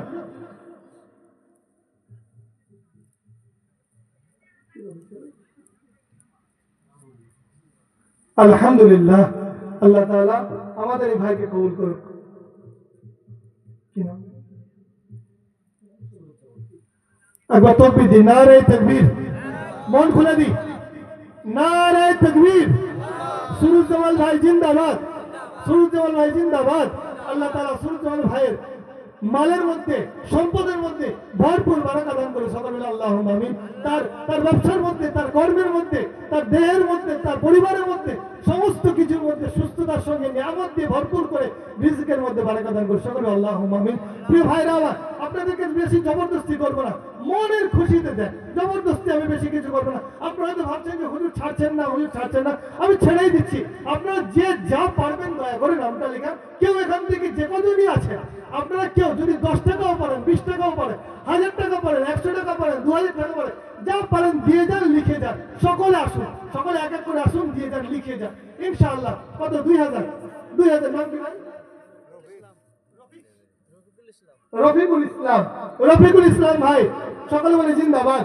নারে তাকবীর, নারে তাকবীর, নারে তাকবীর। রফিকুল ইসলাম ভাই জিন্দাবাদ, রফিকুল ইসলাম ভাই জিন্দাবাদ। আল্লাহ তাআলা আমাদের রফিকুল ইসলাম ভাইয়ের এই দানকে কবুল করুক। আল্লাহ তাআলা তার ঈমান আমলে বারাকা দান করুক, ঈমান আমল সহি সঠিক সাথে মৃত্যু দান করেন। আল্লাহ এই আমাদের রফিকুল ভাইয়ের আল্লাহ তার পরিবারের মধ্যে সুস্থতা দান করুন। পরিবারের প্রত্যেকটি মেম্বারের মধ্যে আপনি সুস্থতা দান করুন। পরিবারের প্রত্যেকটি মেম্বারের আমলে, প্রত্যেকটি মেম্বারের ব্যবসা বাণিজ্যে, খেতে খামারে আপনি রিজিকের মধ্যে ভরপুর বারাকা দান করুন। আমার প্রিয় ভাইরা, আর কয়েকজন একটু 2,000 করে নাম লেখান না। 2,000 করে সবাই পারবো। কত টাকা তো কত দিয়ে যাচ্ছে ভাই আমার, কত টাকা কত দিয়ে যাচ্ছে। 2,000 করে লেখানো কোনো ব্যাপার নয়, আমরা সকলেই পারবো ইনশাআল্লাহ। একটু নামটা লেখাই ভাই, নামটা লেখাই। 2,000, 1,000, 5,000, 500 যা পারবো। কত? 2,000। কি নাম? রফিক আলী ভাই, সকলে বলে জিন্দাবাদ। রফিক আলী ভাই মারহাবা, রফিক আলী ভাই, সকলে একটু সমস্যা নেই, মারহাবা। আল্লাহ তাআলা আমাদের রফিক আলী ভাইয়ের আমলের মধ্যে আল্লাহ তাআলা রফিক আলী ভাইয়ের জীবনের মধ্যে সুস্থতা দান করুক, আল্লাহ তাআলা তার হায়াতে তাইয়্যিবা দান করুক, আল্লাহ তাআলা তার অর্থের মধ্যে বারাকা দান করুক, তার সময়ের মধ্যে, তার ব্যবসার মধ্যে, তার বাণিজ্যের মধ্যে, খেতে খাবারের মধ্যে বারাকা দান করুক। আলহামদুলিল্লাহ, আরেকটি ভাই 500 টাকা দিয়েছেন। সত্যি অত্যন্ত খুশি আমি যে আমার এই পাশে বসে রয়েছে, আপনাদের এলাকায় পূর্ববর্তীতে ইমামতি করেছেন কামাল ভাই, মৌলানা কামাল ভাই। সত্যি মাজুর শখস, আপনারা দেখুন কিছুই করতে পারে না। সত্যি আমি খুব কষ্ট লাগে মানুষটাকে দেখে। এরকম ব্যক্তি তিনি আপনাদের সম্মুখে 500,000 টাকা দান করেছেন। এর থেকে আর বড় কি থাকতে পারে? যার কোনো মাঠে খাটতে পারে না, যে যার হাত কাজ করে না, পা কাজ করে না, কোন রকম একটা ব্যবসা লোন নিয়ে ঋণের উপরে এখনো 30-35,000 টাকা তার ঋণ রয়েছে। আমার কাছে বলছিলেন, আমরা যেহেতু উনি যেখানে পড়াশোনা করেছেন সেখানে আমরা পড়াই থাকি, ওনাদের শিক্ষক আছেন, আমি নতুন ঢুকেছি, তো ওনাদের শিক্ষকদের কাছে বলছিলেন যে হুজুর কষ্ট করে একটা এরকম দাঁড় করিয়েছি, ব্যবসা করছি। তো প্রিয় ভাই আমার, ব্যবসার মধ্যে আপনারা দোয়া করবেন, বারাকা দান করবেন ইনশাআল্লাহ। তো তার মতো মানুষ যদি সাহস করে 500 টাকা দিতে পারে, তাহলে আপনি কেন পারবেন না? আপনি তো সবল আছেন, আপনিও 500,000 করে দিয়েন। আর বলুন 2,000, 1,000 করে বলুন, প্রত্যেকেই বলুন 2,000, 1,000 করে। দেখুন আছেন, দোয়া করে দেবো, দোয়া নিয়ে যাবেন ভাই। সভাপতি সাহেব দোয়া করবেন, সকালে যায় না, দোয়া নিয়ে যায়। জি, 500, 1000, 10 টাকা, 20 টাকা, যে যা পারবেন সকলে দিয়ে যান না। উঠে আসুন, আমার সঙ্গে মুসাফা করে যান আর দিয়ে যান ইনশাআল্লাহ। আমাদের সভাপতি সাহেব দোয়া করবেন। আসুন, উঠে আসুন, একটু কম সব মুসাফা তো করে যান। টাকা দিয়ে না দিয়ে মুসাফা তো করে যাবেন, টাকা দেওয়া লাগবে না। আসেন, মুসাফা করে যান, যে যা পারবে দিয়ে যাবেন, আর না পারবেন তো মুসাফাটা কম সম করে। কি নাম? মোহাম্মদ আলী ভাই, সকলে বলি মারহাবা। মোহাম্মদ আলী ভাই, সকলে বলি মারহাবা। নারায়ে তাকবীর, নারায়ে তাকবীর। আল্লাহ তাআলা এই ভাইয়ের বারাকাতের মধ্যে, এই ভাইয়ের রিজকের মধ্যে বারাকা দান করুক, তার ব্যবসার মধ্যে, তার মাইকসেটের মধ্যে, সমস্ত কিছুর মধ্যে আল্লাহ তাআলা যেন ভরপুর বারাকা দান করে। সকলে আল্লাহুম্মা আমিন। তার হায়াতে তাইয়্যিবা দান করেন, তার পরিবারের সকলকে সুস্থ স্বাভাবিক রাখেন। আমাদের আরেকটি প্রিয় ভাই ইনশাআল্লাহ, এই তো ধীরে ধীরে সকলেই দিচ্ছে ইনশাআল্লাহ, দেবে সকলে, যে যা পারবেন দিয়ে দেন, শরীক হয়ে যান ইনশাআল্লাহ। আল্লাহ তাআলা আপনাদের আমলে, আপনাদের খেতে খাবারে বরকত দান করবেন ইনশাআল্লাহ। আপনি হয়তো ভাবছেন প্রিয় ভাই আমার, হতে পারে আপনার সামনে কোনো বিপদ আসছে। আল্লাহ তাআলা, রাসূল সাল্লাল্লাহু আলাইহি ওয়াসাল্লাম বলেছেন যে as-সাদাকাতু তুতফিউল বালা, যে সাদাকা দান মানুষের বালা মুসিবতকে দূর করে। আল্লাহ রাসূলের হাদিস। হতে পারে আপনার সামনে কোনো বালা আসছে, কোনো বিপদ আসছে, কিন্তু আল্লাহ তাআলা আপনার এই 20 টাকা, আপনার এই 100 টাকা, 500 টাকা, 1000 টাকার পরিবর্তে আল্লাহ তাআলা আপনার ওই বালাগুলোকে তো দূর করে দিতে পারেন। প্রিয় ভাই আমার, নামটা লিখান, এক মাস নয়, 2 মাস, 3 মাস, 5 মাসেও দেন, কিন্তু আপনার নামটা লিখান। আল্লাহ তাআলা আমার যারা পর্দার অন্তরালে মা বোনেরা আছেন, আপনারাও দিয়ে যাবেন, আপনারাও চেষ্টা করবেন। জিয়াউল ভাই 1000 টাকা, সকালে বলেন নারায়ে তাকবীর, নারায়ে তাকবীর। জিয়াউল ভাই মারহাবা। জিয়াউল ভাই আল্লাহ তাআলা খেতে খামারে, আল্লাহ তাআলা তার ব্যবসায়, আল্লাহ তাআলা তার সিহাতের মধ্যে আল্লাহ তাআলা ভরপুর বারাকা দান করুক, তার সিহাতে তাইয়্যিবা দান করুক, আল্লাহ হায়াতে তাইয়্যিবা দান করুক। আল্লাহ তাআলা তার পরিবারের প্রত্যেককে সুস্থ স্বাভাবিক রেখে পরিবারের প্রত্যেকের রিজকের মধ্যে বারাকা দান করুক। সকলে আল্লাহুম্মা আমিন। কি নাম? আলতাফ হোসেন ভাই, সকলে বলেন নারায়ে তাকবীর। একটু কাছাকাছি চলে আসুন, দোয়া হবে, একটু কাছাকাছি চলে আসুন। নারায়ে তাকবীর। আমি যে জোরে দিলাম আপনাদের গলার আওয়াজ সে জোরে হলো না, আর একটু জোরে দেওয়ার লাগবে যে আপনাকে কথা কইতে পারছি একটু তো একটু আগে আসেন, একটু আগে আসেন, দোয়া করবো, দোয়া করা হবে ইনশাআল্লাহ। একটু আগে আসেন, একবার তকবীর দেন তো জোরে, এমন তকবীর দেন দেখি প্যান্ডেলটা কেঁপে যায়। যুবক ভাইরা তকবীর দেন তোমার সঙ্গে। নারায়ে তাকবীর। হলো না, আরে জোরে নারায়ে তাকবীর। আরেকটু জোরে হবে ইনশাআল্লাহ। এই ভাইরা একটু জোরে দেন, নারায়ে তাকবীর। আল্লাহ তাআলা যে ভাই 1000 টাকা দান করলেন, তার রিজকের মধ্যে, তার হায়াতের মধ্যে আল্লাহ তাআলা ভরপুর বারাকা দান করুন। আব্দুল সালাম ভাই 500, জোরে বলি মারহাবা। আব্দুল সালাম ভাইয়ের দানকে আল্লাহ তাআলা কবুল করুন, সকলে আল্লাহুম্মা আমিন। আব্দুল সালাম ভাইয়ের হায়াতে তাইয়্যিবা দান করুন, সকলে আল্লাহুম্মা আমিন। আব্দুল সালাম ভাইয়ের আল্লাহ তাআলা রিজকে বারাকা দান করুন। আব্দুল সালাম ভাইয়ের পূর্বে যিনি দিয়েছেন তার রিস্কের মধ্যে আল্লাহ তাআলা ভরপুর বারাকা দান করুন। যারাই দিচ্ছেন দেবেন, ইনশাআল্লাহ আল্লাহ তাআলা আমরা প্রত্যেকে উলামাদের সঙ্গে সম্পর্ক রাখবেন, উলামাদের মহব্বত করবেন, উলামাদের সান্নিধ্যে থাকবেন, তাদের দোয়া নেবেন, ইনশাআল্লাহ আপনাদের রিজিকের মধ্যে ভরপুর বারাকা দান হবে। আমার আর কিছু ভাই 200 500 100 করে দিচ্ছেন। জাবেদ আলী ভাই 500, জোরে বলি নারায়ে তাকবীর, আল্লাহু আকবার, নারায়ে তাকবীর, জোরে বলি নারায়ে তাকবীর, মারহাবা। জাবেদ আলী ভাই মারহাবা। আল্লাহ তাআলা তার রিজকের মধ্যে, আল্লাহ তাআলা তার ব্যবসার মধ্যে, তার খেতে খামারে ভরপুর বারাকা দান করুন, আল্লাহুম্মা। নূরজাহান ভাই 500 টাকা, জোরে বলি মারহাবা। নূরজাহান ভাই মারহাবা, বলুন আপনারা নূরজাহান ভাই জিন্দাবাদ। আল্লাহ তাআলা তারও খেতে খামারে, আল্লাহ তাআলা তারও ব্যবসা বাণিজ্যের মধ্যে বারাকা দান করুন। মুরব্বী মানুষ, বয়োজ্যেষ্ঠ আলেমে দ্বীন আপনাদের সঙ্গে সভাপতি সাহেব আছেন, আল্লাহর আল বুজুর্গ মানুষ, দাড়ি যাদের পেকে যায় আল্লাহর কাছে তারা অনেকটা মাহবুব হয়ে যায়। সেই সঙ্গে সঙ্গে আলেমে দ্বীন, হ্যাঁ, সেই সঙ্গে সঙ্গে আমাদের আমন্ত্রিত উলামা, আপনাদের এলাকার বুজুর্গ মানুষ, আল্লাহ তাআলা তারা উলামারা রয়েছে। দেখুন স্টেজে 4-5টা উলামা পাশাপাশি বসে আছে। কে নাম? বাবু ভাই, জোরে বলি নারায়ে তাকবীর। বাবু ভাইয়ের এই 500 টাকা আল্লাহ তাআলা কবুল করুন, সকলে আল্লাহুম্মা আমিন। বাবু ভাইয়ের খেতে খামারে ব্যবসার মধ্যে আল্লাহ তাআলা ভরপুর বারাকা দান করুন, আল্লাহ তাআলা তার সিহাতে কামিলা, সিহাতে তাইয়্যিবা দান করুন, সকলে আল্লাহুম্মা আমিন। বাদশা ভাইও 500 টাকা দিয়েছেন, জোরে বলি আল্লাহু আকবার। বাদশা ভাই মারহাবা।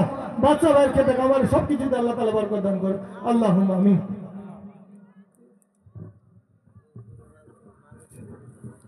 জি, যার যার দেওয়া আছে দিয়ে দেন, অসুবিধা নেই। আলহামদুলিল্লাহ, অনেকেই তো এই কথা মানুষ অনেক টাকা দিয়েছেন।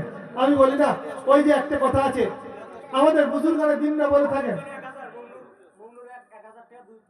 200 টাকা নগদ, মমিনুল ভাই 1000 টাকা, জোরে বলি মারহাবা। মমিনুল ভাই মারহাবা, আল্লাহ তাআলা তারও খেতে খাওয়ার বরকত দান করুন। প্রিয় ভাই আমার, একটা কথা বলছিলাম, আমাদের বিখ্যাত, আমাদের বর্ধমান মেমারি মাদ্রাসার শেখুল হাদিস মাওলানা আমানাতুল্লাহ সাহেব বলতেন একটা কথা, যে সংখ্যায় কমকে কখনো ভাববেন না যে সংখ্যায় কম, সংখ্যায় কম কিন্তু ইখলাস ওয়ালা মানুষ বসে আছে আল্লাহর কাছে মকবুল।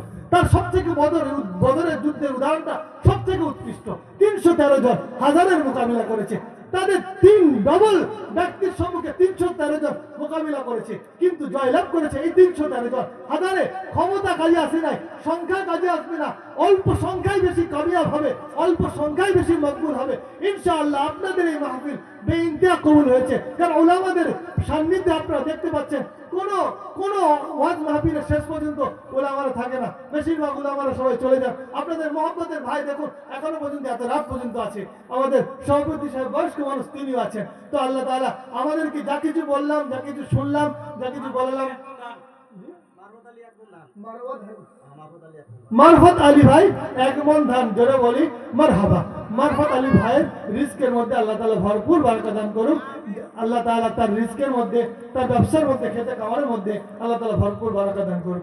আচ্ছা, এখানে আমি শেষ করি, আল্লাহ তাআলার কাছে আপনাদের জন্য দোয়া করব, আপনারা দোয়া করবেন। আরেকটি কথা বলি, বাহ মাশাআল্লাহ, আমি যেটা আশা করছিলাম তার থেকে তো বেশি আসছে।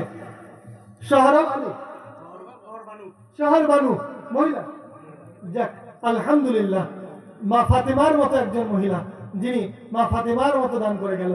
তো শহর বানু বোনের তার খেতে খামারে, তার রিজকের মধ্যে, তার স্বামীর রিজকে, তার সন্তানের রিজকে, সমস্ত রিজকের মধ্যে আল্লাহ তাআলা ভরপুর বারাকা দান করুন।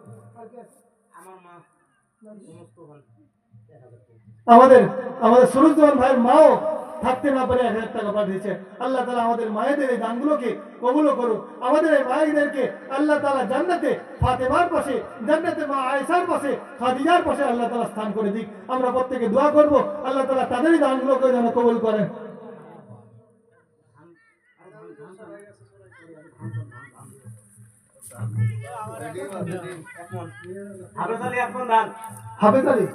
হাফেজ আলী ভাই 1 মণ ধান, আল্লাহ তাআলা তার খেতে খামারের মধ্যে, তার চাষাবাসের মধ্যে আল্লাহ তাআলা বেইনতিহা মকবুল দান করুন। আল্লাহর খাজানায় কোনো কিছু কম নাই। আসলে আমরা এমন মানুষ তো, আমরা চাইতে ভুলে গিয়েছি।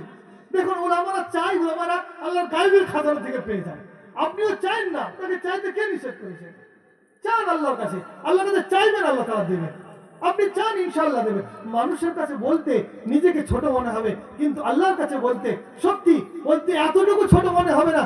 ওই একটি হাদিসের মধ্যে বললাম না, 7 জন ব্যক্তিকে জান্নাতের এই আরশে আজিমের ছায়াতলে নেবে, ওই হাদিসের শেষের অংশে আছে যে ওই ব্যক্তি যাকারাল্লাহু খালিয়ান, রাতের অন্ধকারে আল্লাহ তাআলার কাছে কেঁদেছেন, ফাফাদাত আইনা, তার চোখের পানি টপকে টপকে পড়েছে, আল্লাহর কাছে তওবা করেছে, আল্লাহ তাআলা তাকেও আরশে আজিমের ছায়াতলে জায়গা দেবে।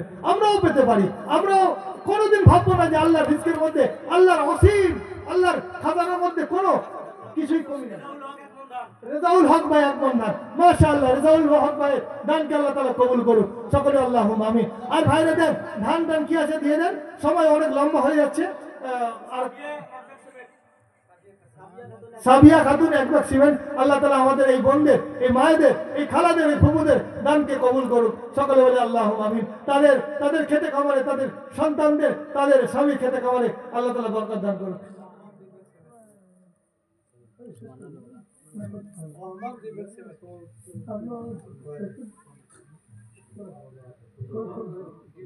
রহমান 2 ব্যাগ সিমেন্ট, রহমান ভাই 2 ব্যাগ সিমেন্ট, আল্লাহ তাআলা তারও রিজকের মধ্যে বরকত দান করুক। আর যে যা পারবেন ভাই দিয়েন আমাদের আপনাদের মসজিদের জন্য।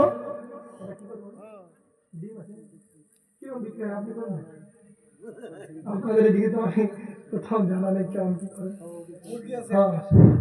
এই যে মুরগির ডিম আছে 5টা, হাঁসের ডিম কস, এটা সরকারি দাম ওটা কি আছে? 50 টাকা। শোনা, বলেন বলেন শহীদুল ইসলাম 2 ব্যাগ সিমেন্ট, মারহাবা, আল্লাহ তাআলা তার দানকে কবুল করুন। বলেন। হুজুর কি বলছে শুনুন একটু। ডিম 50 টাকা পাইছি, হাঁসের ডিম বড় বড় ডিম, এটা 60 টাকা, 70 টাকা, 70 টাকা, 70 টাকা, 80 টাকা, 80 টাকা, উঠবো, আরো উঠবো ইনশাআল্লাহ। 80 টাকা, 80 টাকা, 80 টাকা 1, 80 টাকা 2, 90 টাকা, 90 টাকা, 100 টাকা, নারায়ে তাকবীর, আল্লাহু আকবার। হ্যাঁ 100 টাকা, 100 টাকা, 110, 110, 120, আল্লাহর বেশি করে দিস। আমিন আমিন, আল্লাহুম্মা আমিন। 130, 150, 150 টাকা, 150 টাকা 1, 150 টাকা, 150 টাকা 2, নাই 150 টাকা 3 দিয়ে দেন। না। এই নাকের ফুল আছে একটা, নতুন বিয়ে করবো কারা? এই ফুল ভালো করে।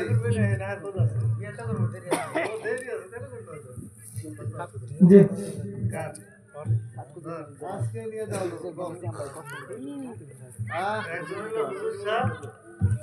জি। বলেন। আল্লাহ তাআলা তাআলা এই আজকে বিয়ের মধ্যে নিয়ে যাবো কোন কে ফুল 500, এই আমি যদি 1000 টাকা দেবো, এটা তুই কি করবেন না? হ্যাঁ 500, 700, 700, 700, 700, কয় না তো কেউ সোনার আছে। সোনার 700, 700, কেন তো 800 উঠেছে, 800 উঠেছে। 700, 800, 800, 850, 850, 900, নারায়ে তাকবীর, আল্লাহু আকবার। 900, 900, 1000 টাকা, আমি তো বলছি 1000 টাকা, 1000 টাকা, 1000, 1100, আমার মায়েরা যারা আপনারা আল্লাহর রাস্তায় দান করবেন, বাচ্চাদের হাতে পাঠিয়ে দেন। মায়েরা যারা আমরা আমাদের গ্রামের মায়েরা আছে হ্যাঁ তো। আপনারা যারা যা কিছু দিতে চান আপনার বাচ্চাদের হাতে পাঠিয়ে দেন। 1100 করে নাকি? হ্যাঁ 1100 করে কেউ? হাজার 1100 কয় নাই 1000 1050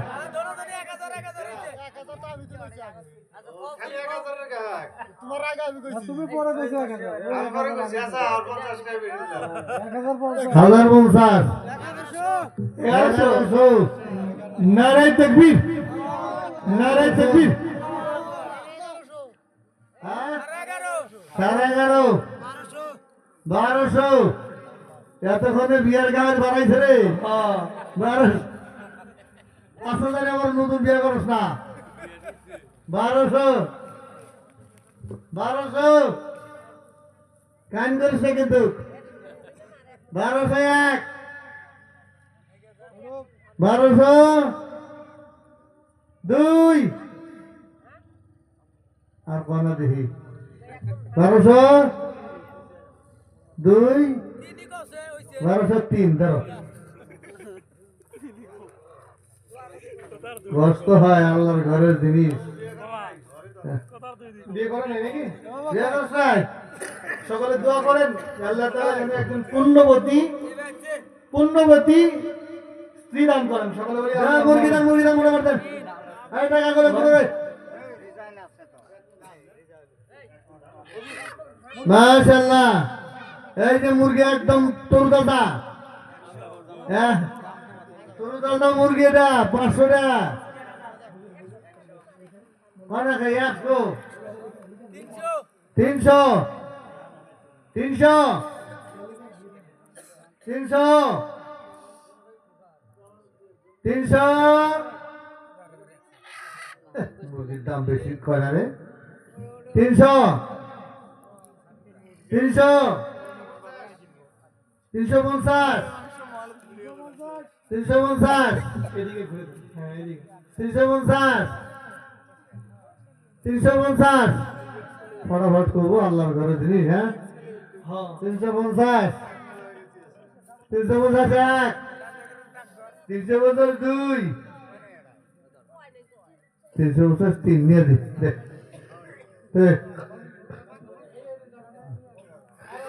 এটা সরকারের দাম 500 টাকা। কয় টাকা? 200 300 300 জানি না কার ভাগ্য আছে এটা। 310 320 330 360 লেগে গেল 5 360 360 360 এক 362 গেল কিন্তু গর্গতি মাল। 360 তিন দাও দাও আর কি আছে?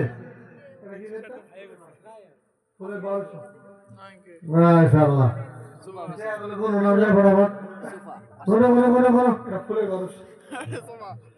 না মানুষ হিসেবে দান ভালো হয়েছে, জোট ভালো আছে ইনশাআল্লাহ ইনশাআল্লাহ। আল্লাহ হেফাজত করুন, আল্লাহ হেফাজত করে মালিক। কত সুন্দর করে যুবকেরা এই প্যান্ডেল সাজাইছে, সেই হিসেবে মানুষ আসে নাই। আর আজকে লাইলাতুল বরাত না, ইবাদত করা মানুষগুলো ওইখানে খেয়ে গেছে, মজমায় আসে না। নাহলে এরকম জায়গায় মজমা হয়তো মানুষ হয়তো দোটানা হয়েছে, রাত অনেক হয়ে গেছে, ছোট সভা মানুষ নেই। সময় নষ্ট না করে আল্লাহর ইবাদত বন্দিগির মধ্যে যে মজদুর থাকেন একটা জায়গায় শেষ করে দেন। হ্যাঁ, দোয়া করেন নিজের জন্য, নিজের বাপ মার জন্য, হাইলা আল্লাহদের জন্য দোয়া করেন। নামাজ পড়েন, নামাজকেও কাজা করো না রে বাবা। হাদিসের মধ্যে পাওয়া যায় বিনা ওজরে বিনা কারণে যদি এক ওয়াক্ত নামাজ কেউ কাজা করে 80 হোক পর্যন্ত করতে পারবে। আউযুবিল্লাহ। হাউস করে করে নামাজ কাজা করতে চাও, বুঝবা মরার পরে। মরার পরে বুঝতে পারবা নামাজ কাজা করলে কি হয়। এখন যে আলেম ওলামা কইতেছে কথা শুনতেছো না, কিন্তু এই তোমারই নামাজ তুমি কাজা করতে চাও, এটা তোমার টাকা। আলেম ওলামা তোমাদেরকে সমঝায় দিতেছে, তোমরা বুঝো না। এমন কঠিন দিন সামনে আছে, কবর। এই কবর কারো জন্য জান্নাতের টুকরা হবে, কারো জন্য আগুনের গর্ত হবে। যারা নেক কাজ করবে তাদের জন্য জান্নাত, একদম কবরটা একদম প্রশস্ত হয়ে যাবে। তত দূর পর্যন্ত নজর চলে যাবে, তত দূর পর্যন্ত কবর প্রশস্ত হয়ে যাবে।